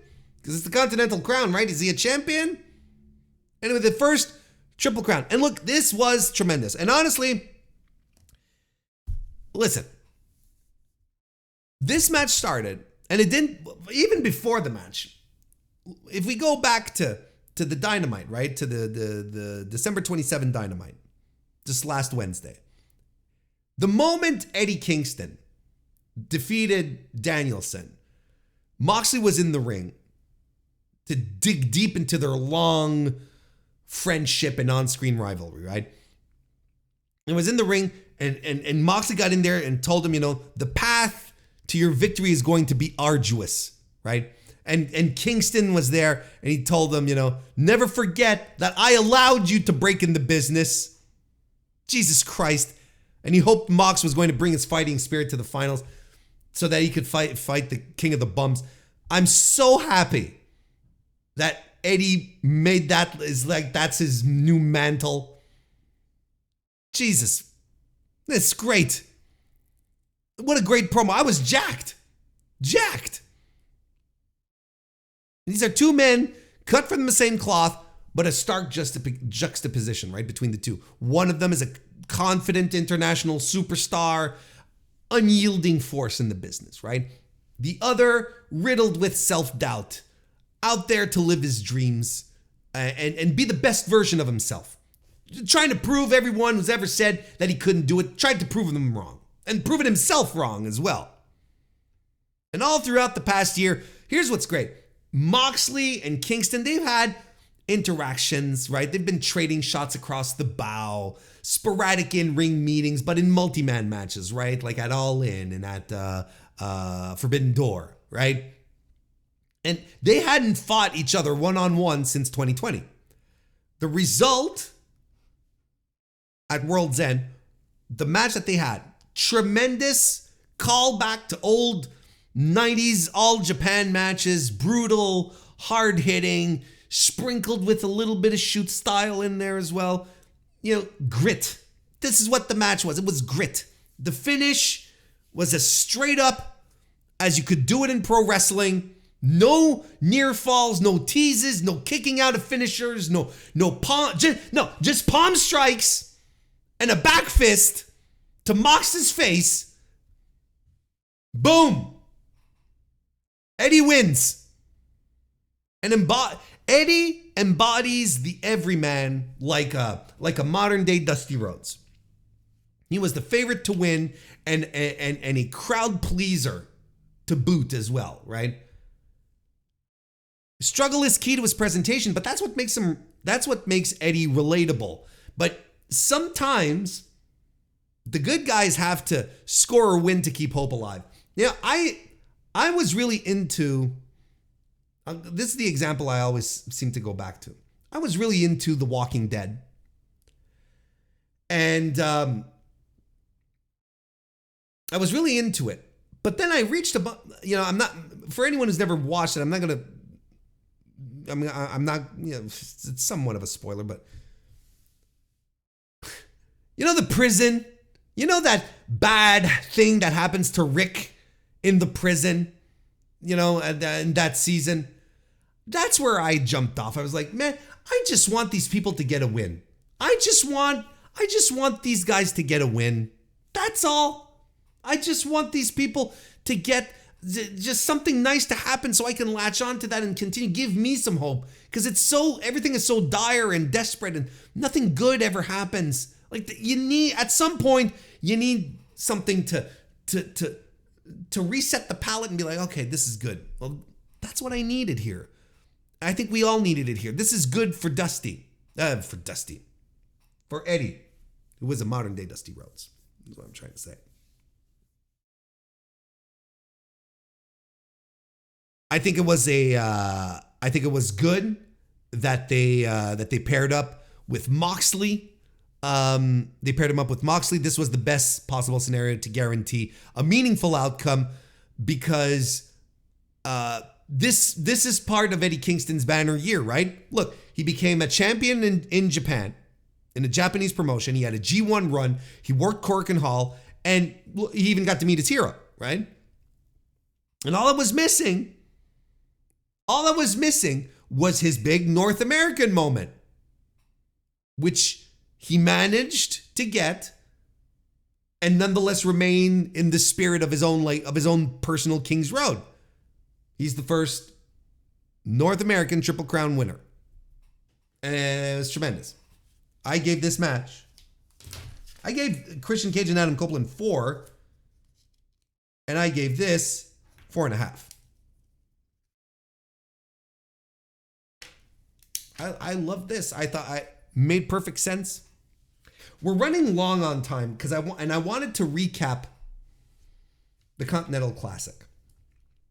I wanted to do a bit of a recap, but I think I'll do it. I'll put it on the agenda for next week, because I really am running long.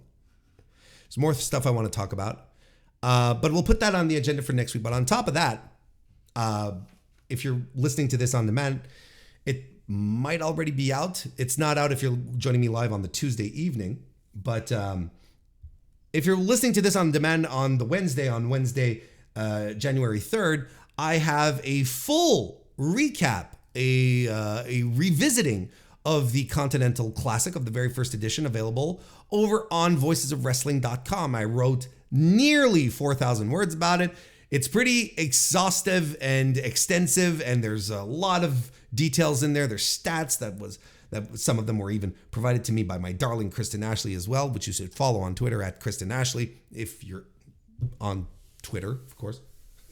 Why would I have to specify that? But check that out on voicesofwrestling.com.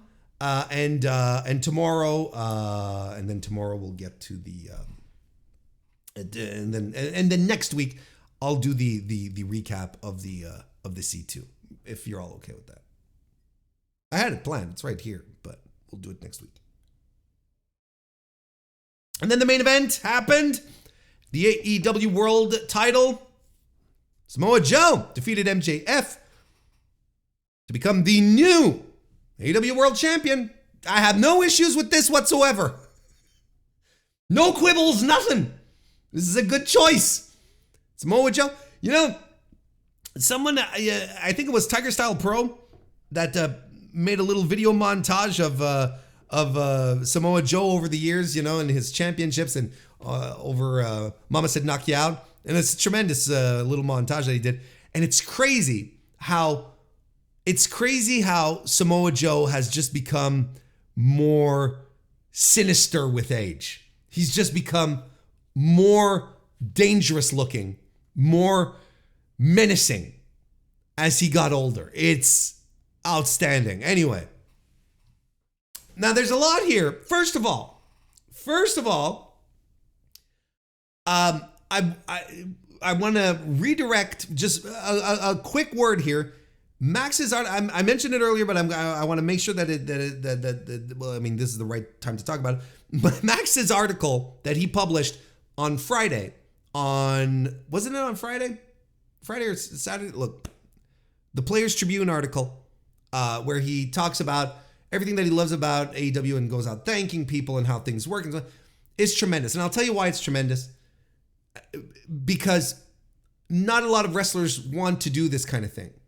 And I believe that more wrestlers should do this kind of stuff, and more wrestlers should be ready to talk to media. More wrestlers should be able to open themselves up to media, because it will help everyone. It will improve wrestling media, period. And will help if more wrestlers, let me put it to you this way.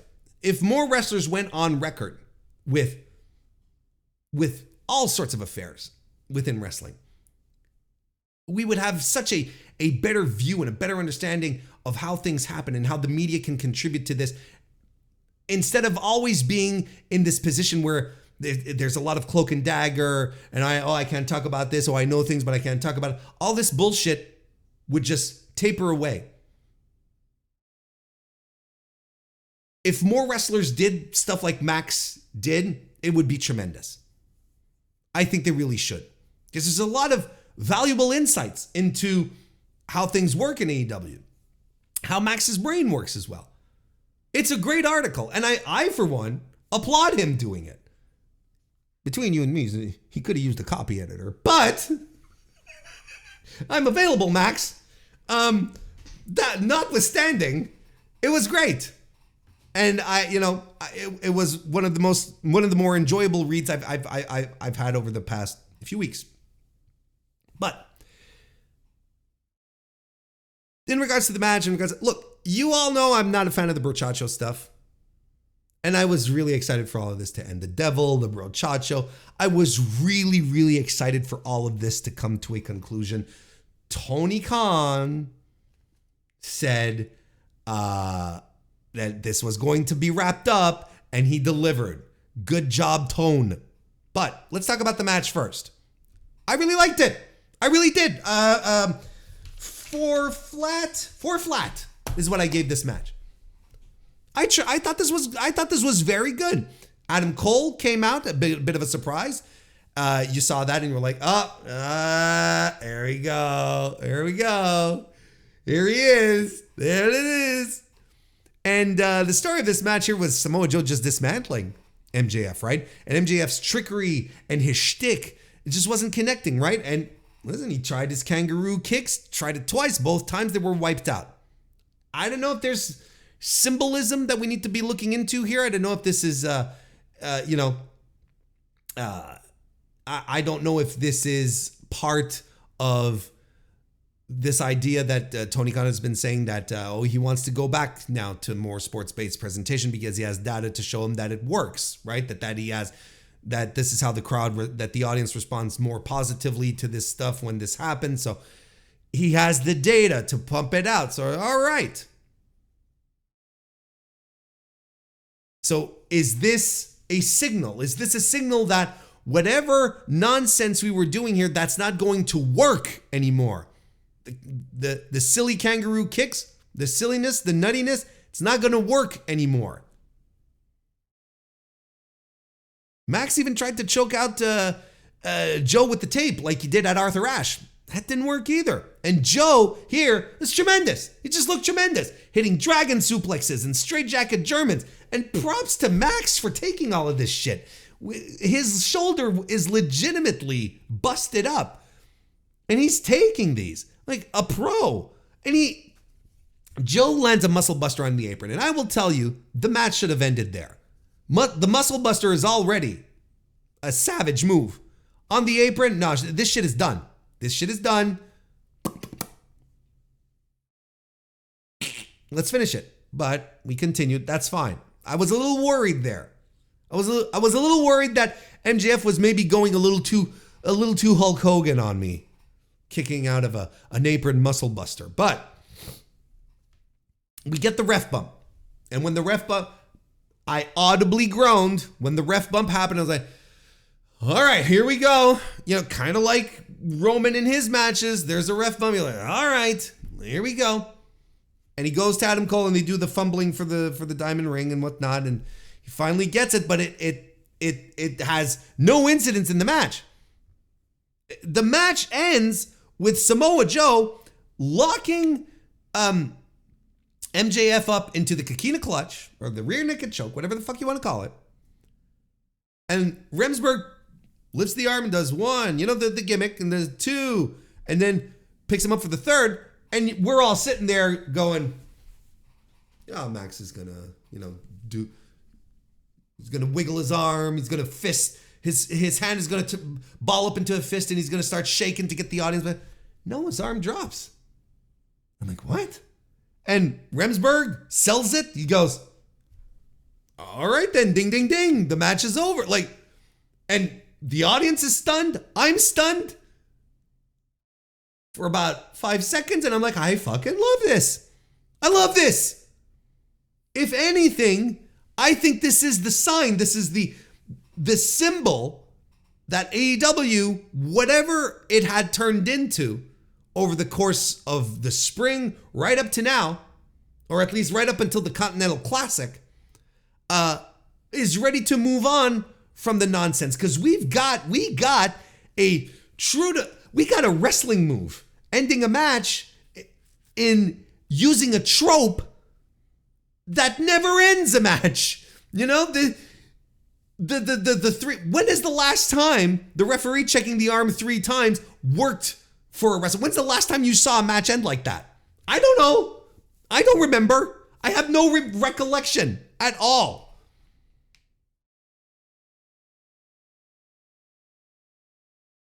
I loved the finish.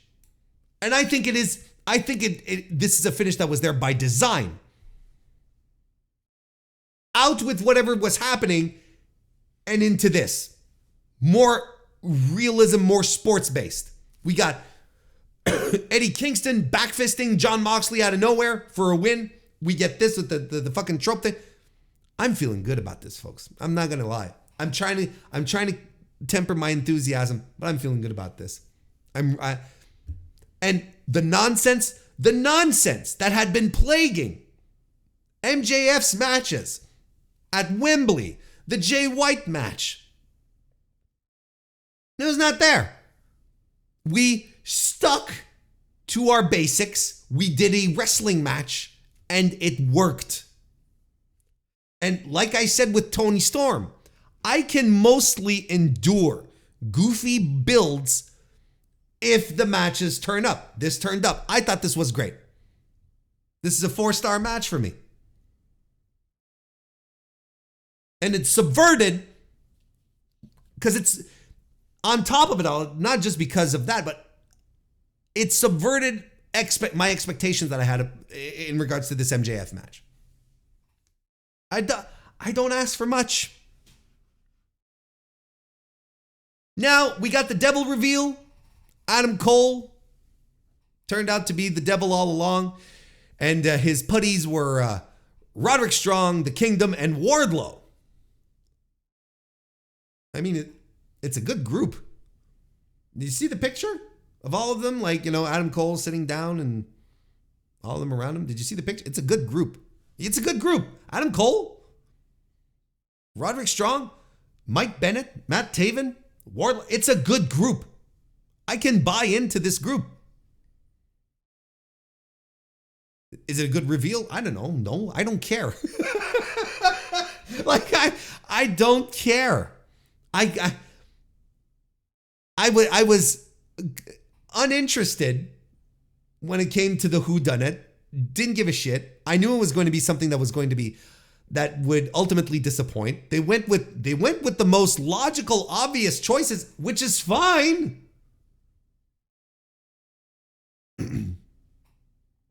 But there's still problems, if you ask me. If I'm supposed to sit down and think about this, and I'm like, does Adam Cole work as the devil? Because what's his end game? Just to fuck with Max? Did he not care about the titles? I feel like in the persona of Adam Cole that we have grown to know over his, multiple years as a pro wrestler, I feel like Adam Cole not caring about a championship is a faux pas, if that's it. Because why didn't he just take the title from Max at Wembley? What was the deal? What was the deal with the Ring of Honor tag team titles? Was the objective here to get them into the group? They were already in the group. Max and Adam already had them.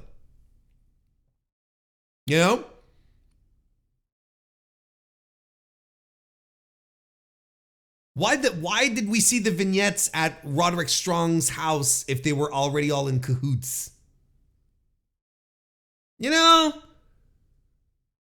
I'm sure this is all going to be clarified on Wednesday. They're going to try and, I did this all along just to fuck. That's probably the motivation, right? I did this just to fuck with you.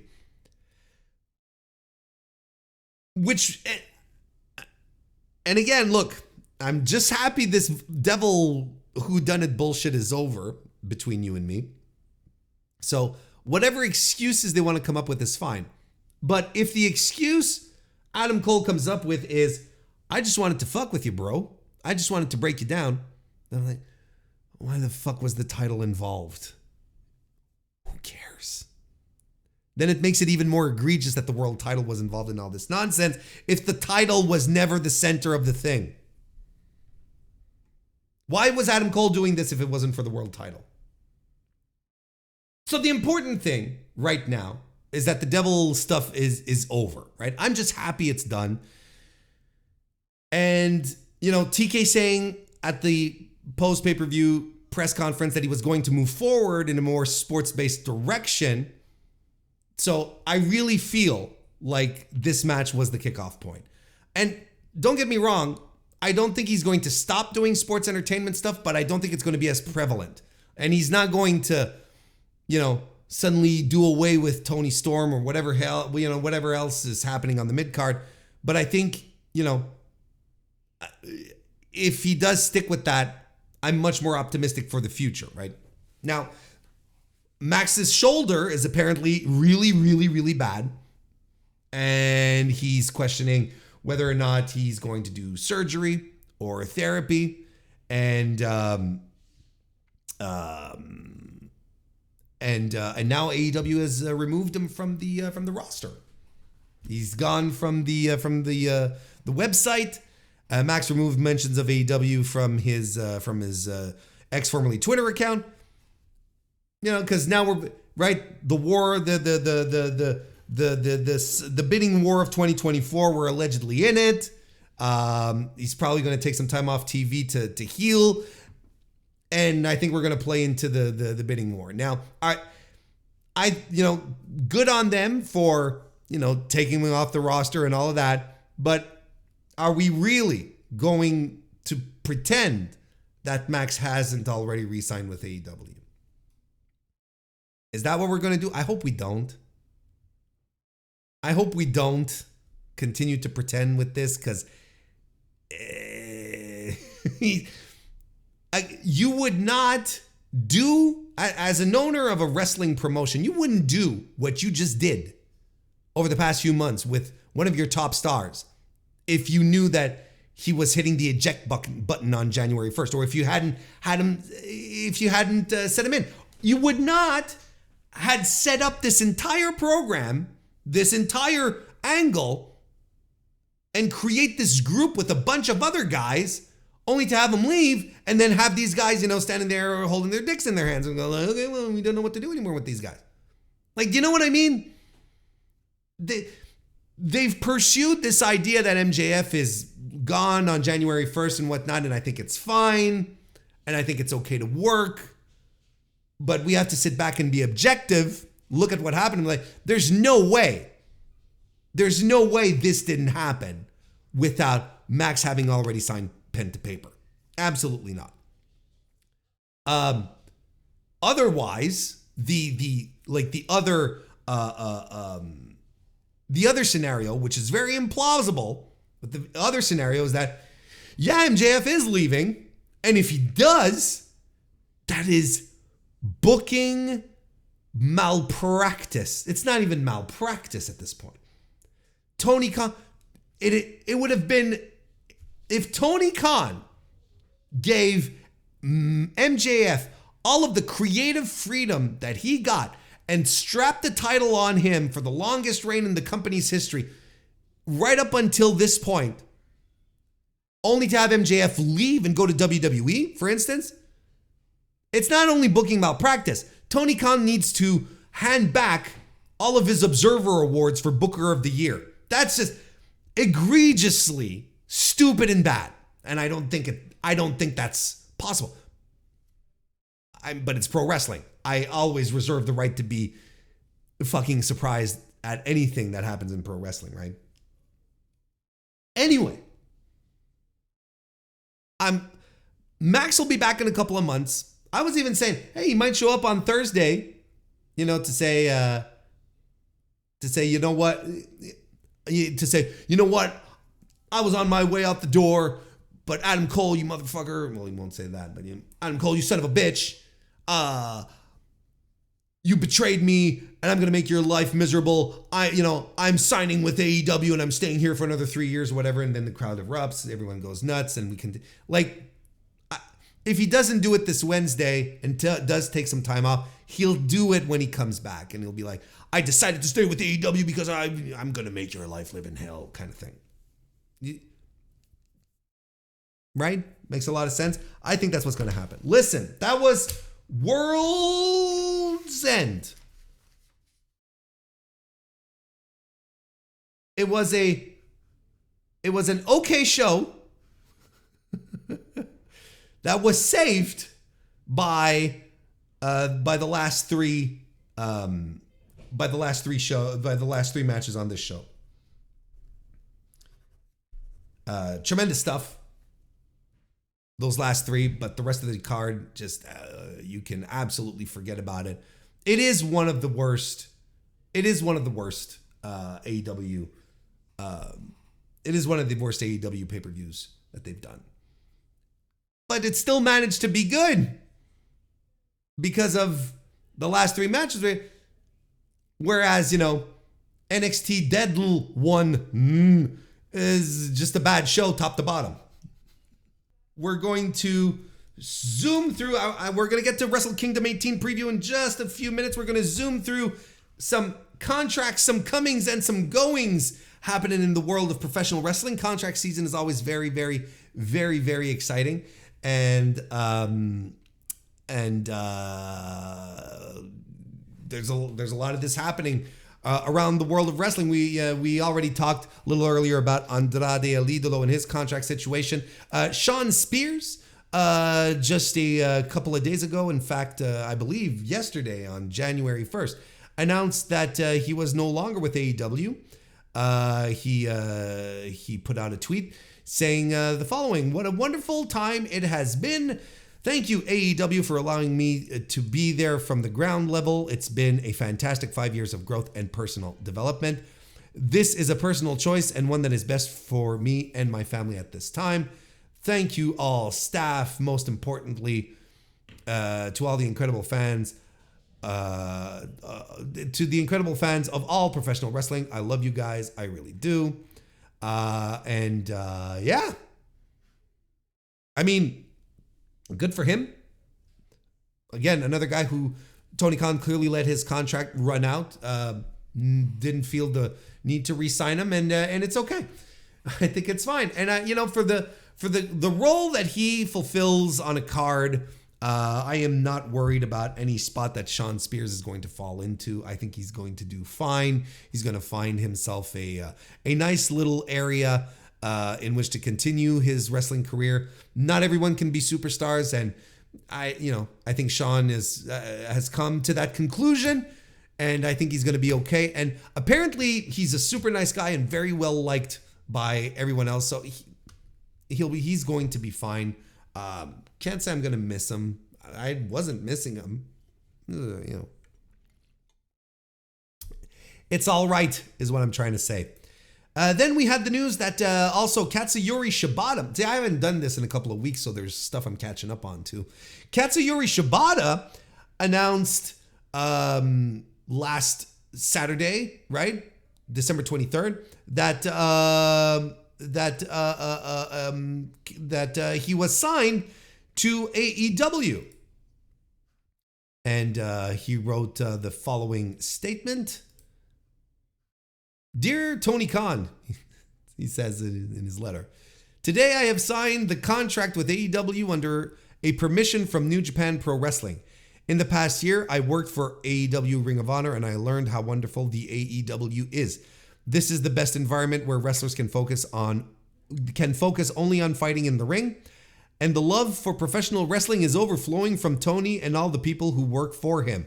I want to make AEW's ring the last endpoint of the wrestler's career. I dedicate my wrestler life to Tony Khan and AEW. Thank you, Katsuyori Shibata." So, I'm not surprised. And in fact, the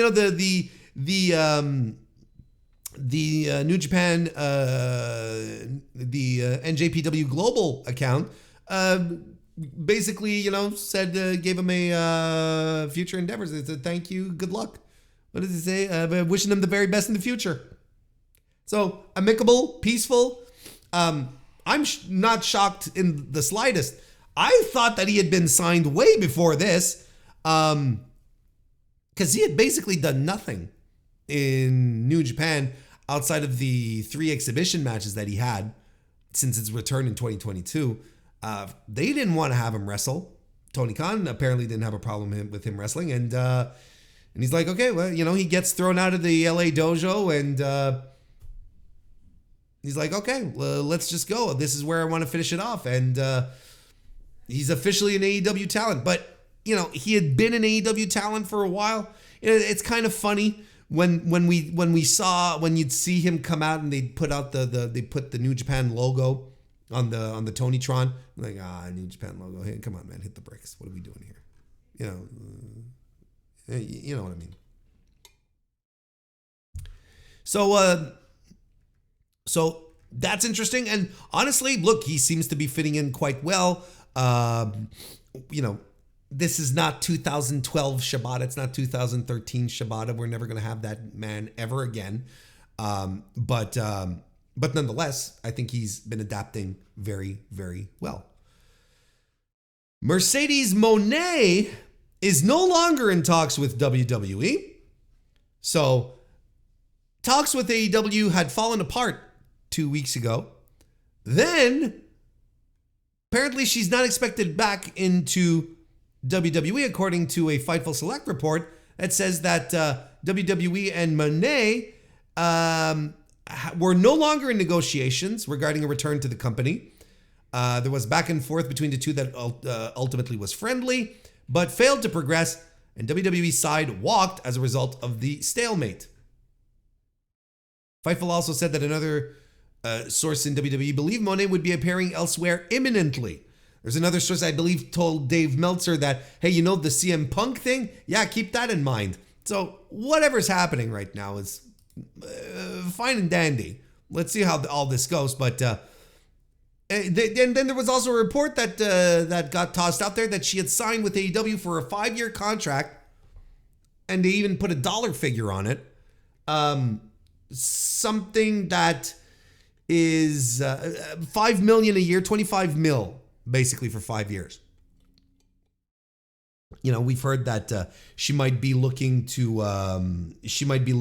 get Charlotte Flair levels of money. Flair was recently re-signed with a big time contract, the biggest contract they said in the women's division or something to that effect. But yeah, I mean, listen. I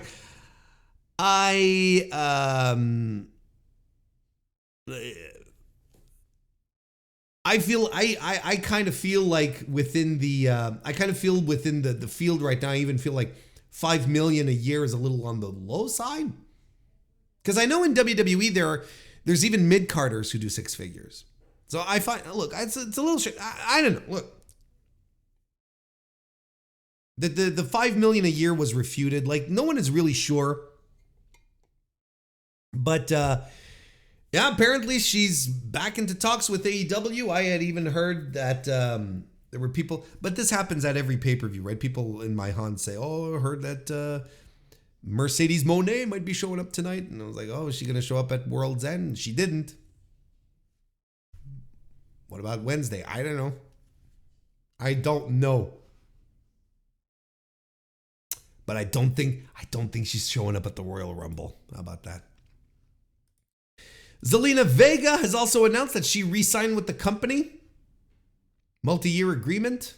Well, she didn't announce it. It was PW Insider, I think that...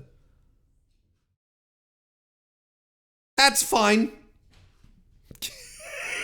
If she continue wrestling on shows that I don't watch. I don't know who could care about Zelina Vega. I don't know. I don't want to hang on with the generalizations.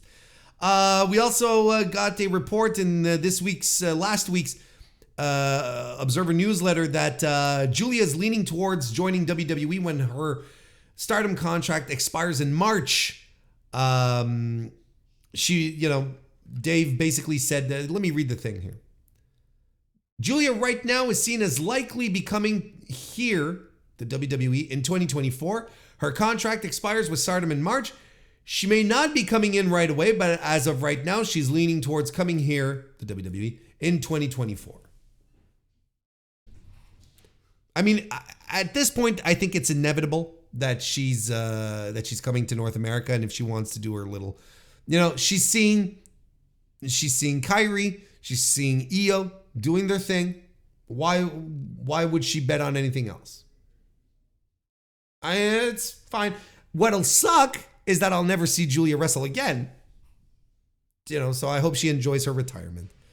And we had some moving and grooving, not just on the level of pro wrestler contracts, but also in the executive side of things.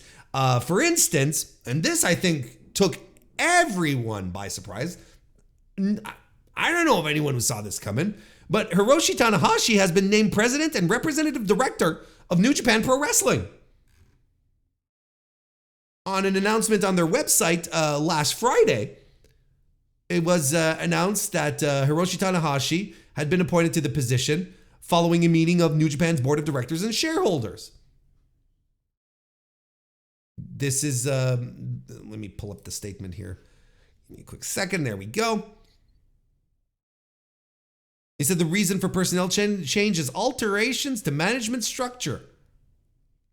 Effective December 23rd, Takami Obari and Michiaki Nishizawa will step down from their positions as president, representative, director, and director, respectively.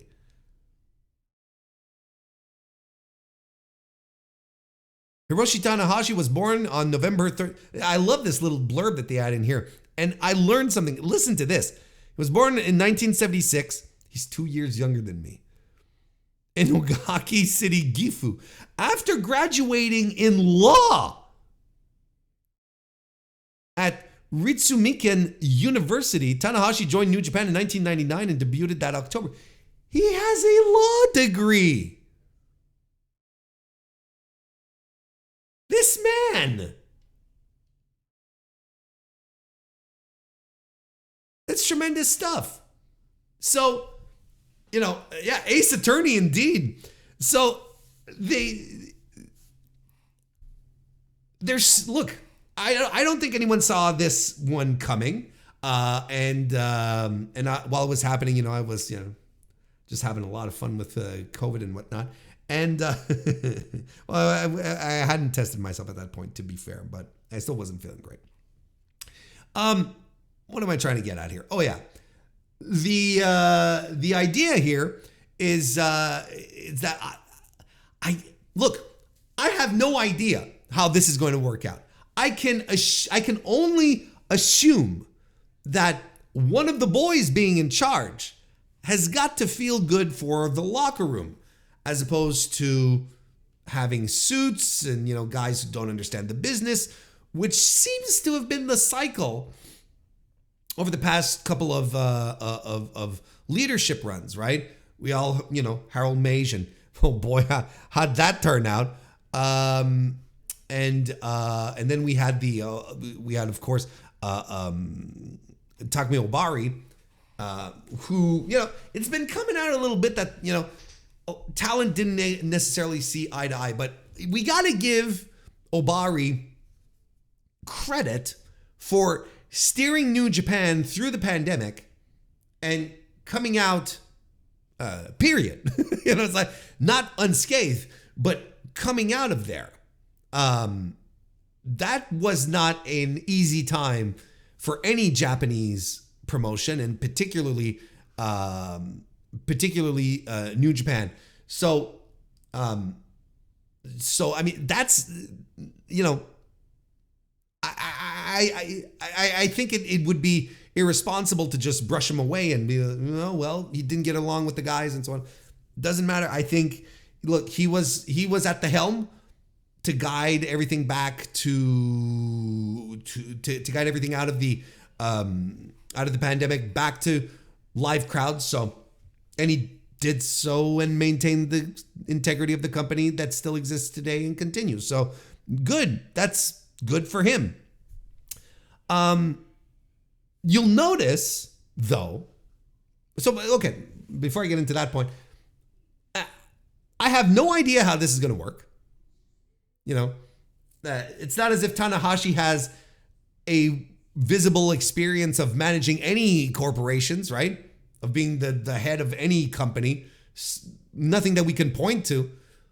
I would think that it's good for the boys. I don't know what his relationship with Gedo is. I don't know what kind of changes he's going to instill. But I'll tell you one thing. I'm really excited for New Year's Dash this year. Like there change is in the air. We'll see how radical he is, what he decides to flip and change it. You know, maybe he'll be at a point where he'd be like, look, maybe we just need to mess around with the booking structure at this point. Thank you, Gedo. Thank you, Jado. Maybe we should move on to someone else. Could be. I mean, it's not as if New Japan's booking right now couldn't use a shot in the arm, frankly. We'll see. Like, there's no way to predict this. We'll keep an eye on how things go, but New Year's Dash is going to be really, really interesting this year. But the one thing this is what I wanted to mention here. You'll notice that the fluttering, the talk about Kazuchika Okada wanting to, being open to offers from North American promotions, that's kind of died down. Have you noticed? We're not hearing that much about it, right? Last we heard, there were rumors that at very least, Barry Bloom's people were talking to his people, his being Okada's. At the very least, that's what we heard. But since then, everything has been sort of, right? WWE's not feeding its PR outlets anymore with this type of information, talking about, we're confident in securing Kazuchika Okada and all of that. No, I haven't heard anything. In fact, I think it's in the Observer. Yeah, it's in the Observer. Dave Meltzer had a little reporty port talking, saying that Kazuchika Okada wanted Obari out of New Japan. A lot of us were kidding around and we were saying, maybe they kicked Obari out to keep Kazu. But hey, listen to this. Another key reason, this is Dave from the Observer here. Another key reason has been that there were issues with staff members and Obari's usage of power over them. Another major reason was that Obari had heat with a number of, we're talking about the reasons why Obari was kicked out. Another major reason was that Obari had heat with a number of people, including the company's top star Kazuchika Okada. Okada was said to have wanted him out. Others said that Obari never really understood the wrestling business and didn't respect the value of Okada. One person said Obari saw Okada as the lead role actor in a touring show.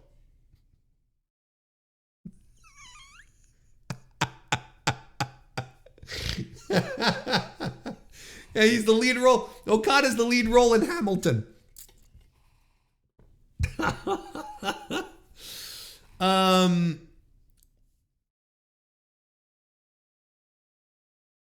So that's really interesting. And I think it's interesting that everything is quieted down on the Okada front here. And look, for all intents and purposes, Okada and Tanahashi like each other, respect each other. Both of those guys are intrinsically linked. The success of their careers is meshed together.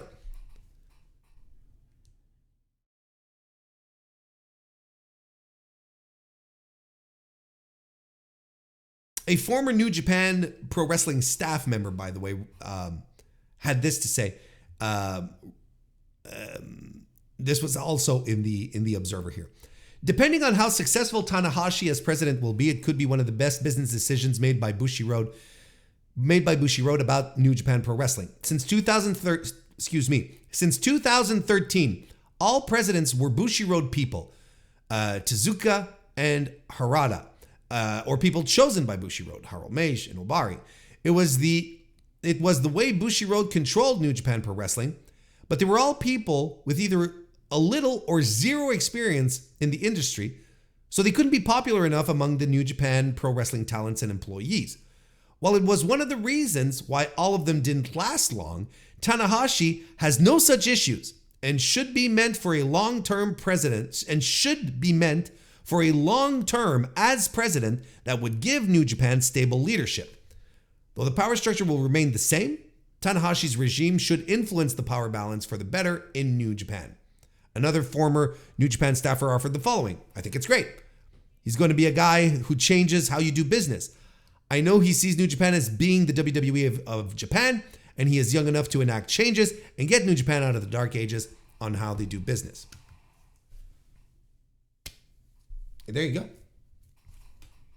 It's going to be very interesting. It's going to be very interesting to see how things go, but I would completely see, beloved wrestling icon, a guy who has worked with everyone and just well liked everywhere. I would absolutely see him doing some good So we'll keep an eye on that. But that's really exciting. We also had the couple of executive departures from AEW. I don't have many thoughts on this, but just for the record here, Rafael Morphy, who was the inaugural vice president of live events and touring, he left the company. He took a senior executive position with Brooklyn's Barclays Center, working on both booking events for the arena and working with the Brooklyn Nets ownership team. On top of that, Dana Massey is also finishing up. She was the chief marketing and merchandising officer, and also just happens to be Matt Jackson's wife. And she wrapped up her tenure there. There's been a lot of rumors and speculation, but I'm not going to get into it as to why she left.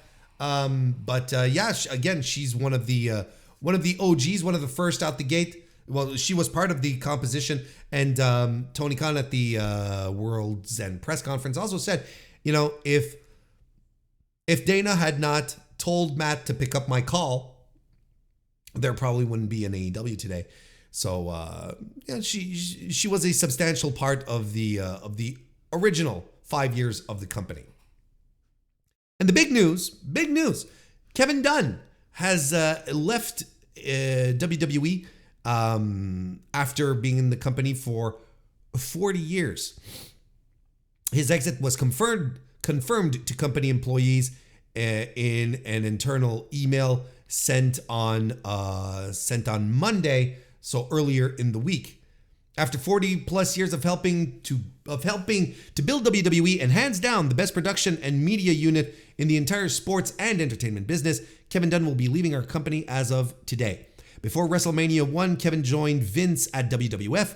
Many of us remember a pre-WrestleMania WWF, a regional wrestling company that looked like a regional wrestling company. Then we experienced WrestleMania 1, whether live on closed circuit or years later elsewhere. It was magic. A regional wrestling company had become a global sports entertainment juggernaut. Vince led the way, side by side with Kevin Dunn. When many of us were kids standing in line to play Pac-Man, Kevin was already on the road, breaking his back to help build our company. When you see our product now, there is nothing that comes close to its look or feel. 52 weeks a year, 3 to 4 times a week. It is singular and truly special. No other company can or will do that, and that is because of Kevin and our media team's hard work, smarts, and determination. We are forever grateful to Kevin. He will always be part of the WWE family.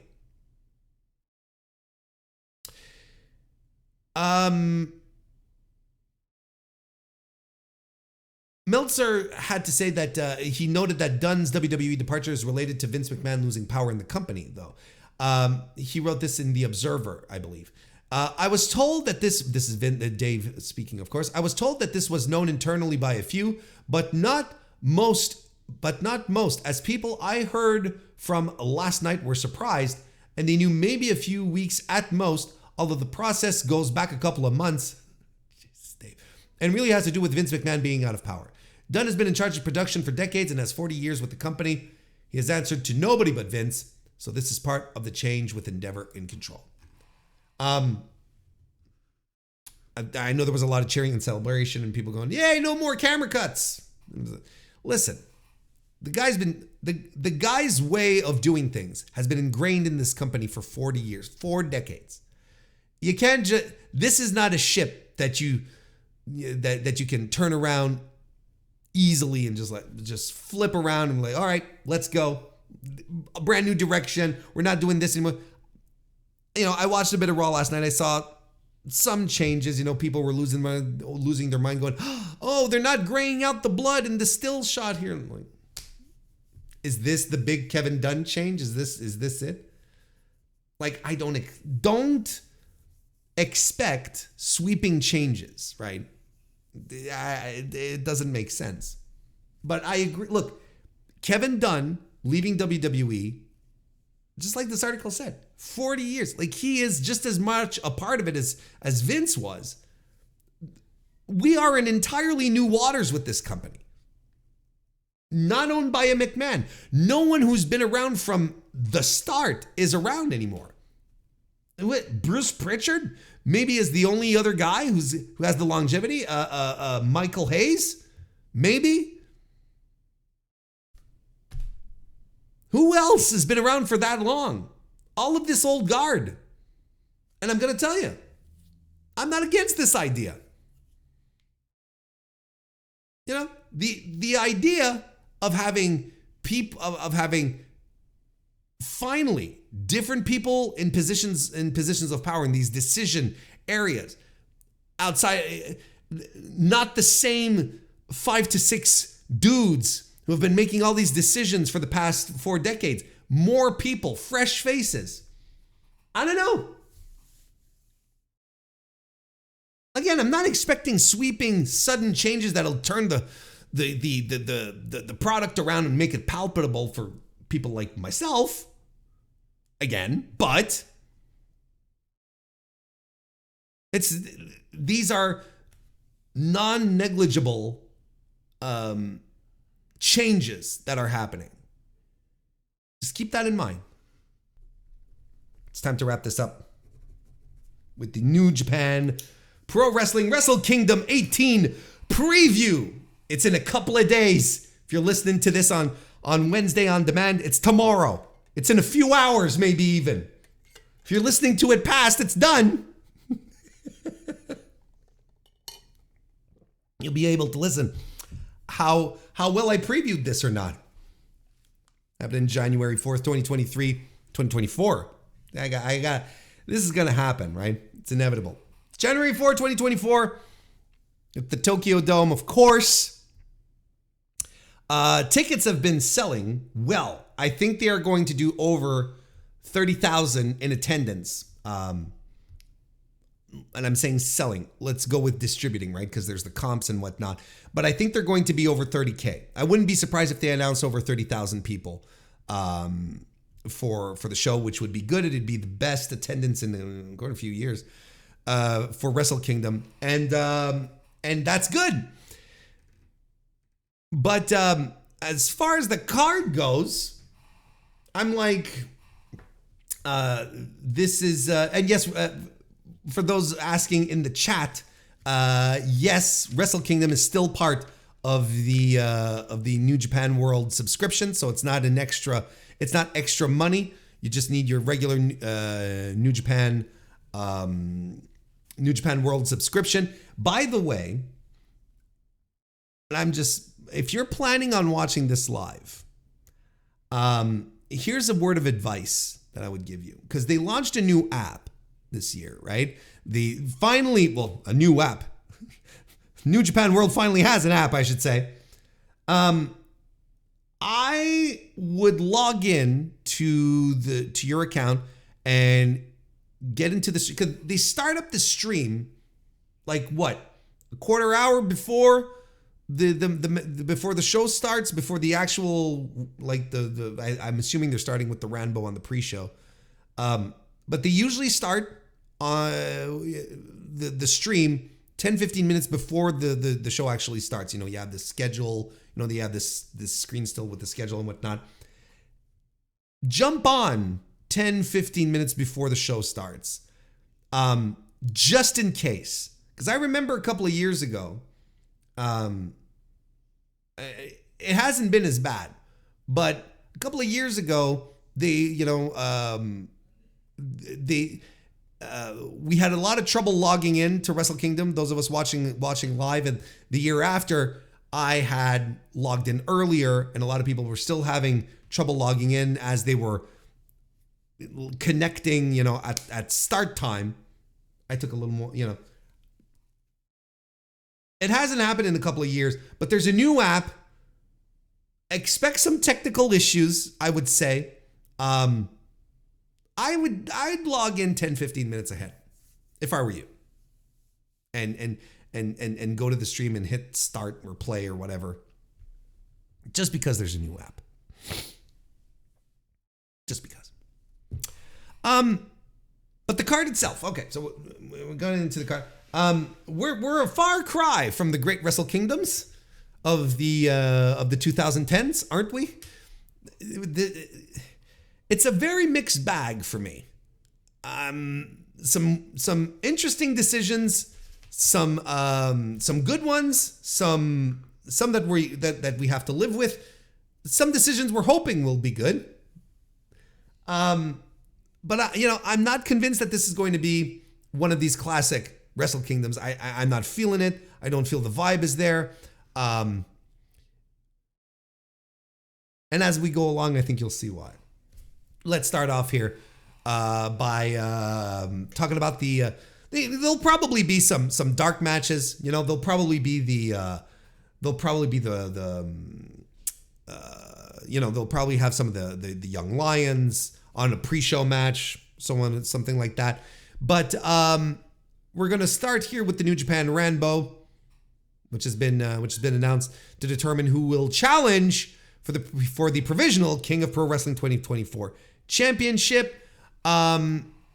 So basically, no one who's been on the no one who's been booked specifically on the card will end up in this. I don't know, like this.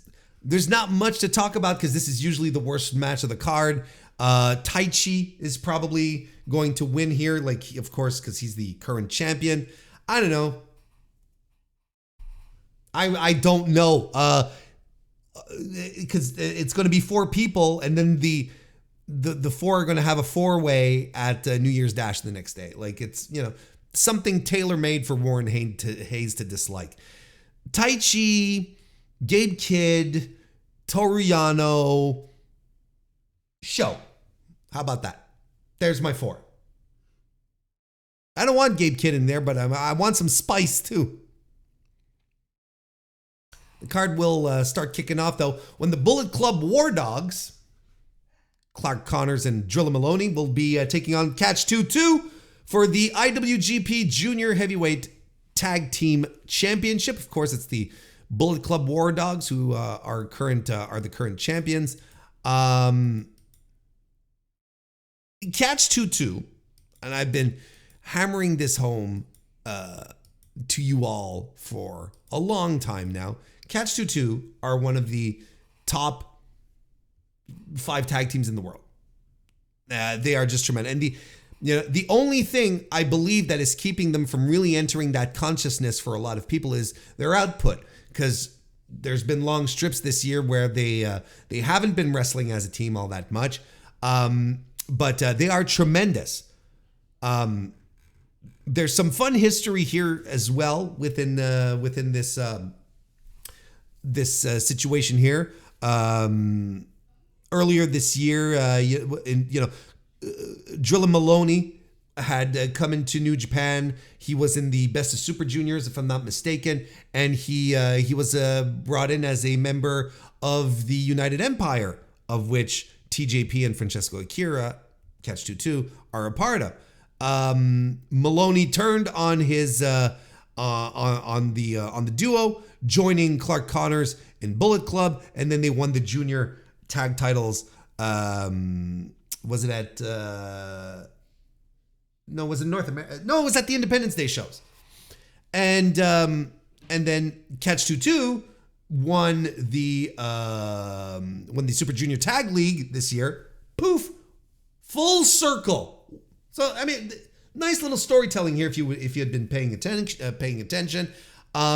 They did on the tour leading up to this.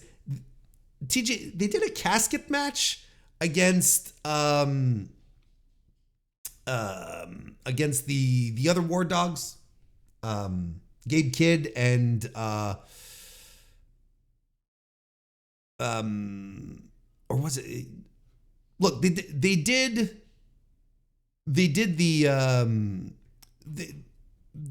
a casket match, a coffin match, whatever you want to call it.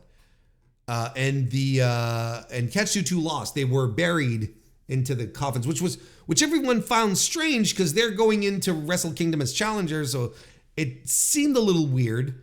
It's like is Catch 2-2 dead? Are they done? Which is kind of weird. But they're talking about rebirth and stuff like that. Look, yeah, you know what I think? I think the United Empire is not going to exist after New Year's Dash. That's a big hot take prediction from me.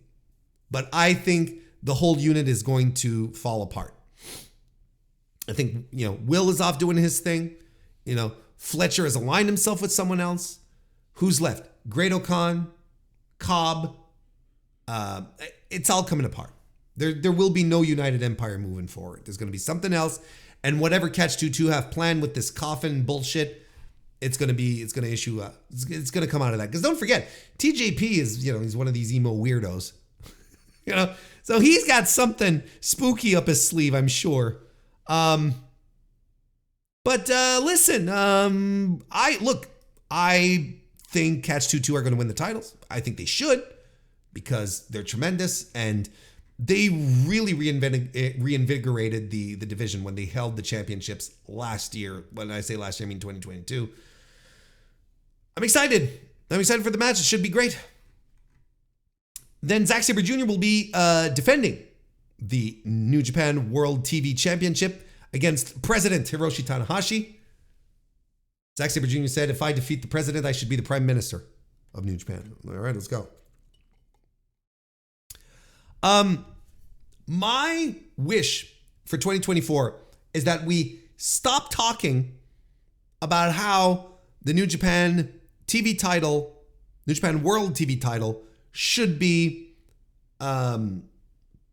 was meant for young guys, and now they're putting it on old guys. I think we need to abandon that conversation. Because if anything, it's probably proof that, the talent didn't always see eye to eye with Obari. Because this was, never forget, the TV title was brought in as an edict from the brass, from Obari and the suits. They wanted this title to move forward, and they established, it's going to be for young up-and-comers and so on and so forth. And Gato went and put it on Zack Sabre Jr. and never took it off of him. With what we've been reading about Obari and whatnot, kind of feels like a bit of a power struggle going on there. Maybe not a power struggle, but a, little quid pro quo. How about that? So in regards to this here, to the title and moving forward, I'm just sick of hearing about it, especially considering that Zack Sabre Jr. had 16 defenses of this title, right? I think it's 16, and they were all very good to great. Why are we continuing to harp and say, they gave it to an old guy? Who cares? Zack has been tremendous with this title. And you want to hear my bold prediction here? I think he's losing the title to President Ace. I think Tanahashi wins the title. Do you know why? Because I think they want Zack Sabre Jr.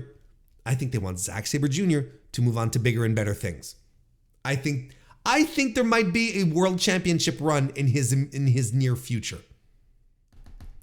Why not have Tournament Zack show up for the Super J Cup, right? For the New Japan Cup. Super J Cup, that's something else. For the New Japan Cup. and win and challenge and win the big belt off of Continental. He'd be a fantastic Gaijin world champion. He's a guy who loves the culture. He speaks the language. Like, it wouldn't be he'd be closer to a Kenny Omega situation than a Jay White one. Right? He'd be a tremendous, tremendous champion. And he's been having a stellar year. You want to talk about Zack Sabre Jr. in your conversation for Wrestler of the Year? I'm all for it. Go right ahead. It makes a lot of sense. And then you're like, well, Warren, you're going to give this to Hiroshi Tanahashi? And Hiroshi Tanahashi then shows up at New Year's Dash and loses it to whoever the fuck else. Now you can give it to a young guy. Who cares? Tanahashi doesn't need a title. And if he does keep it, here's the thing. If he does keep it, you've got the 15-minute time limit to keep these Tanahashi matches, short and sweet. So that, he doesn't break apart before our eyes. If you want it. But if I'm doing this, you take it off of Tanahashi. Zack Sabre Jr. loses upward. Doesn't lose to an under guy, right? Tanahashi, doesn't matter who he loses to. Not at this stage in his career. Plus, he's the fucking president. Who cares? Give it to anyone else. Anyone else have a run with the TV title. So I'm thinking Zack loses and Tanahashi wins. Then we have Yota Tsuji taking on Yuya Uemura. I mean, I'm glad that they made some space on the card for the Reiwa 3 plus Yuya. It's the Reiwa 3 plus 1. I'm glad they made space for him because look, especially when it comes to Yota Tsuji, who burst onto the scene. His return match was from Excursion, was a world championship match against Sanada. Remember, he didn't do the tour leading up to, was it Dominion? He didn't do the tour. No, it was Destruction. Destruction Ryogoku. He just showed up and he didn't do any matches and he wrestled the champ and it was a tremendous match and he was more over than the champ. And I think Sanada was done from that point on. I think ultimately that's what sunk Sanada, because it was like, look at this kid. No one saw wrestle really. He runs in, tears everything up. He's just tremendous.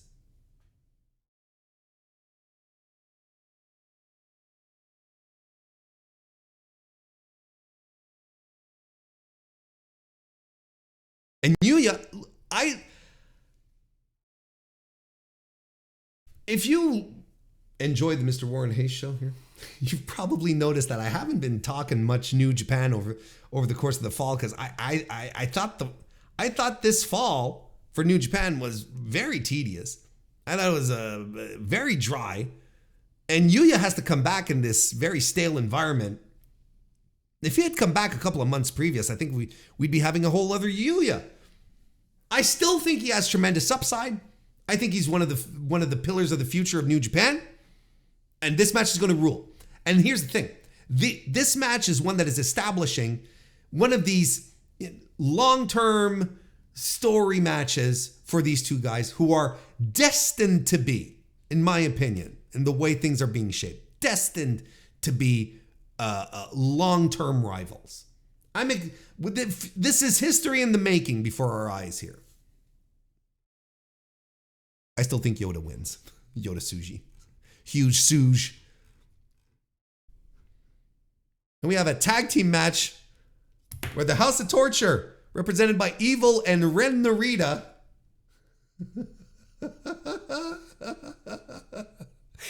taking on Shota Umino and Kaito Kiyomiya. God damn it. Okay, so listen. There's not much to say here, okay? Let's recap a few things. 2023 started with me being very low on Shota Umino. He had a disastrous match with Tetsuya Naito earlier in the year, and I thought smoke and mirrors, who is this kid? Tell him to hit the bricks. Then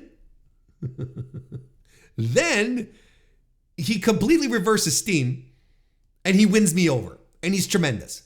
And now I'm starting to see, now I see what New Japan expects out of him. This kid's going to be tremendous. Narita has a bit of an identity crisis and has entered, retirement by joining the House of Torture. It was a nice career. Good to have known you, kid. Evil stinks. But, so we're putting all this together. And yeah, there's a story with Shota Umino, and he was partners with Ren Narita for World Tag League. I don't care. This is not what we're talking about. What we have to talk about is Kaito Kiyomiya, who again is on loan from fucking Noah. And it's not booking the kid. And don't forget, when he was being booked by Noah, he was in the tag team with Oiwa as a young boy and doing the... So, listen, I am convinced at this point, because there's too much smoke to this fire, that Kaito Kiyomiya is joining New Japan Pro Wrestling as of New Year's Dash. That's my hot take. If not New Year's Dash, he's happening this year. Look, he has been he has been within the fabric of New Japan Pro Wrestling ever since he started his feud with Okada for the Muto retirement show. Then he shows up for the G1, and then he shows up for World Tag League. And in the meantime, he's doing the tag shit over in Japan with Oiwa, a guy from New Japan. No, there's too much smoke to this. Too much. I would not be surprised in the least. Because don't forget, a lot of contracts in Japan come up in January in the first quarter. If it's not, look, I said I would not be surprised if it was announced at New Year's Dash that he was now a member of the New Japan Pro Wrestling roster. Wouldn't be surprised in the least. If not, February, it's happening. Like, there's no way, right? No way. They made a spot for this guy, this Noah guy, right? Who got destroyed by Kazuchika Okada, who got destroyed by Kaiji Muto, who was humiliated in the G1. They made a spot for this kid on the card. Meanwhile, Aaron Hanare is not on the card. Gabe Kidd is not on the card. Master Wato is not on the card. He's coming in. That's all there is to it. Umino Kiyomiya win this one. And honestly, I really like Kaito Kiyomiya. And I know he has suffered under really shitty booking over in Noah. He's really suffered. But I think this kid has a lot of star potential. And it's going to be realized in New Japan. It's not going to be in Noah. No fucking way. Noah's the pits. Get him out of there. Never Openweight Championship. Shingo Takagi will be taking on Tama Tonga. Shingo is one of the greatest wrestlers to ever do it. That's all there is to it. You guys know how I feel about Shingo. He's tremendous. Tama Tonga is fine. He's a good little wrestler over with the Japanese crowd. How many times have we seen this match this year? 11 million, I feel.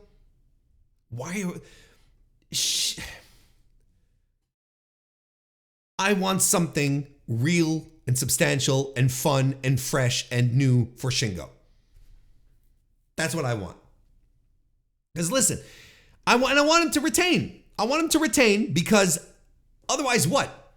Are we continuing this feud after? This interminable feud? Shingo's got to call the ace. He's got to say, Tana, book me out of this. Those are my thoughts.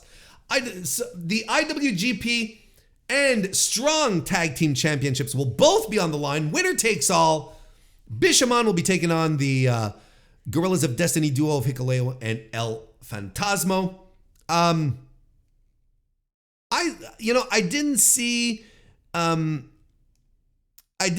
a lot of World Tag League because I thought it was extremely dry. I don't know. But I enjoyed the World Tag League final between these two. I thought it was a very good match. So I'm looking forward to this.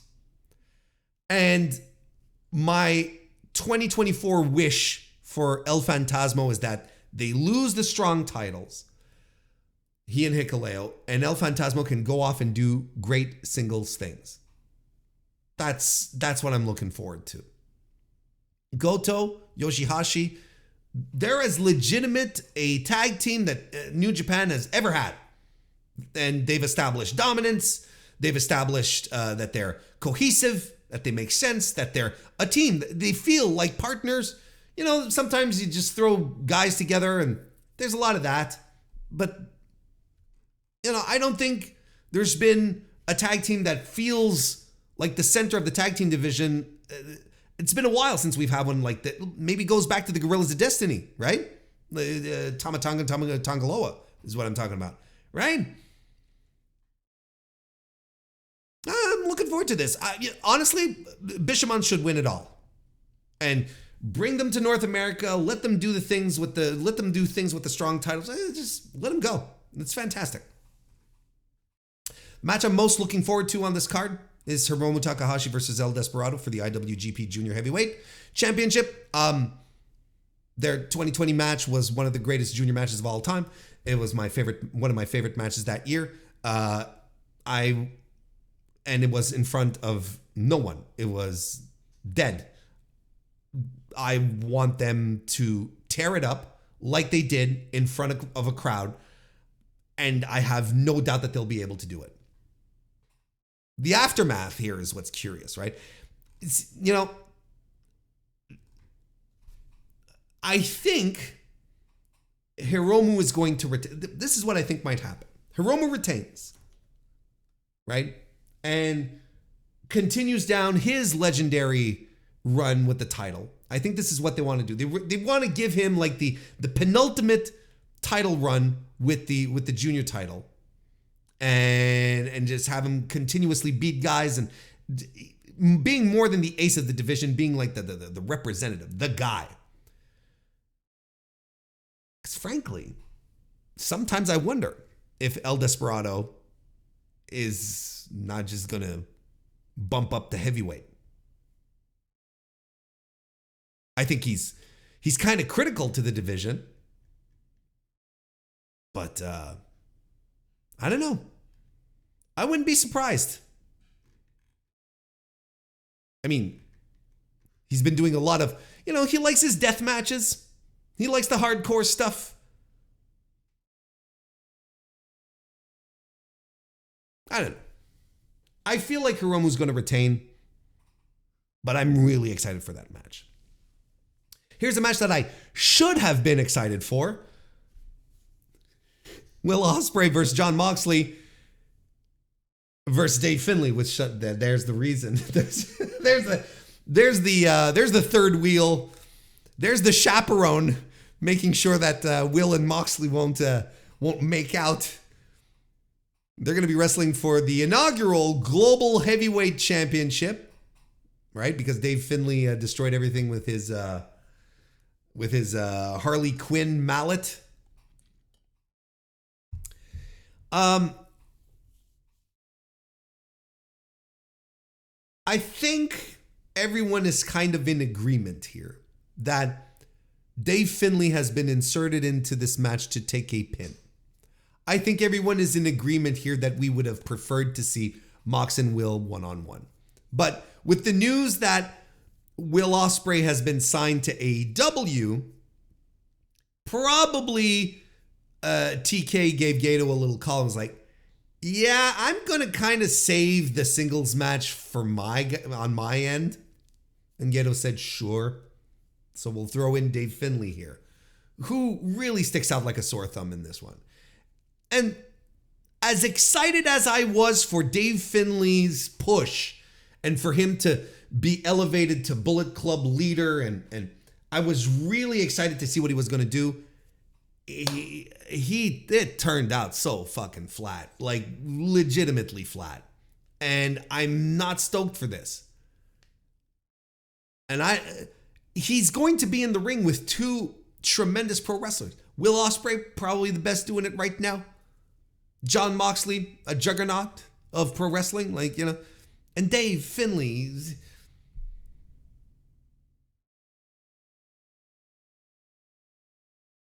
The question is who wins. This is where it gets interesting, because I have no doubt that this is going to be really, really good, and it could be excellent. It has the potential to be excellent because there's two moving parts here. And we saw Ospreay and Mox interact at some of the strong shows. You're like, oh man, okay, these guys are ready to go. That's why this is also disappointing. But look, you can make arguments for both Will Ospreay and Jon Moxley to win the belts, right? I think both would be great, would be very good representatives with the belt, especially if it's meant to be a traveling one, right? And with the relationship that exists with AEW, either guy can hold it and still do AEW things, and it'll be fine. Will Ospreay, regardless, he's still booked for New Japan. He's challenging Kazuchika Okada, right, for the Battle in the Valley show in January in California. So there's a lot of stuff here that on both sides that you could just attach and make sense, right? And just be like, okay, sure. And Moxley has his residency, right? He's a permanent resident of Japan now, so he can go back anytime.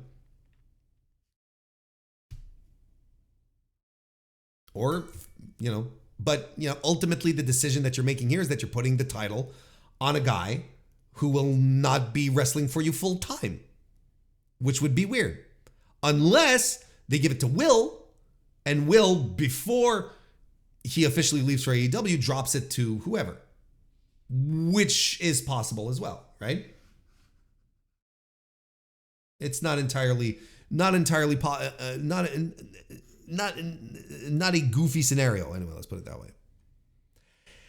So I think Will Ospreay's the guy who wins it. I think. I'm just excited for the match. Just as I'm excited for Danielson versus Okada too. I was there, saw it. I thought it was tremendous.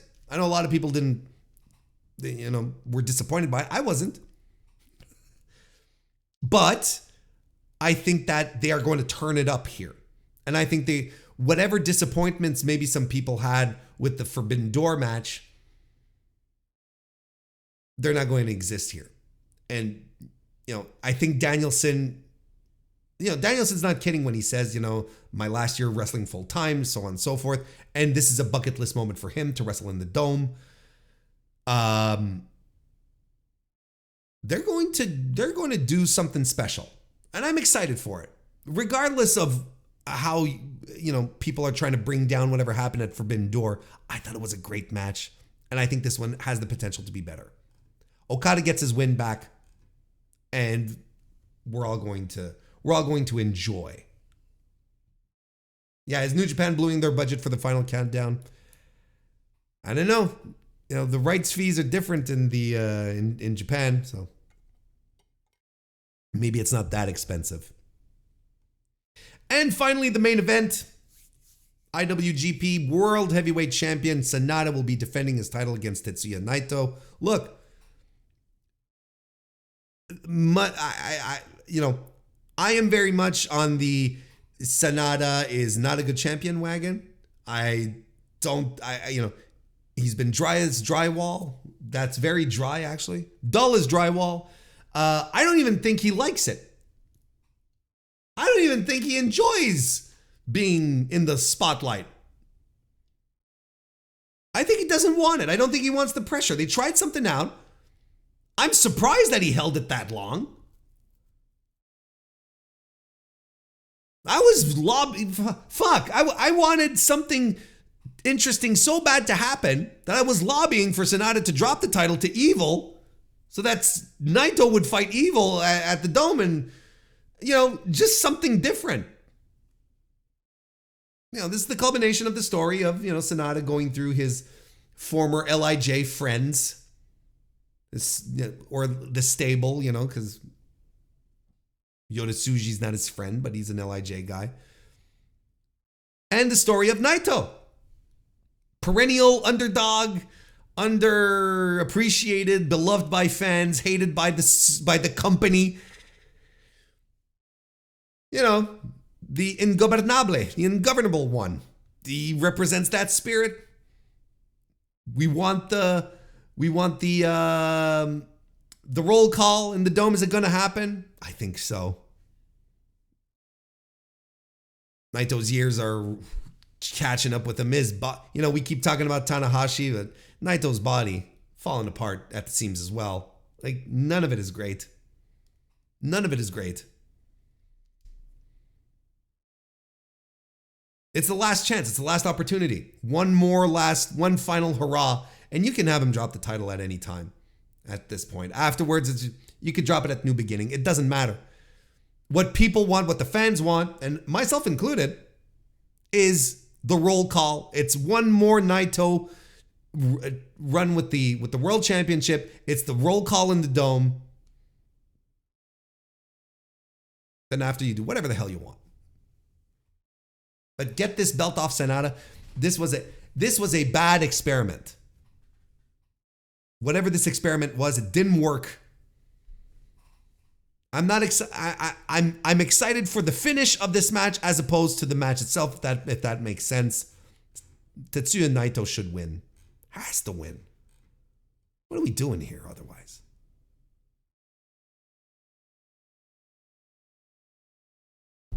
There you have it. Wrestle Kingdom 18. Next week, the review. I love this time of year.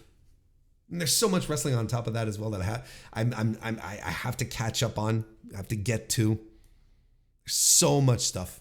I haven't even watched any All Japan. Look, Miyahara, Nakajima. I got to get on that. Apparently it's tremendous. But look, for the time being, we're going to wrap up with the weekly wrestling inspection.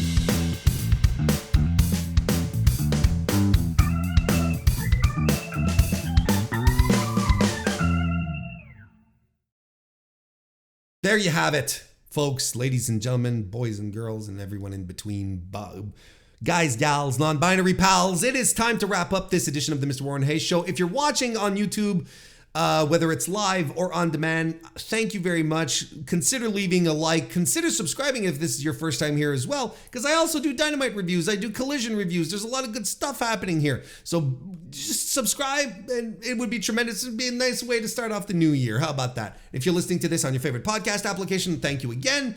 5-star reviews on Apple Podcasts, 5-star ratings on Spotify. That's what you can do for me there, and it helps grow the podcast tremendously. Look, I'll be back on Thursday with the Dynamite review, but listen, I'll try to squeeze it in while watching Wrestle Kingdom. Thursday's going to be very busy.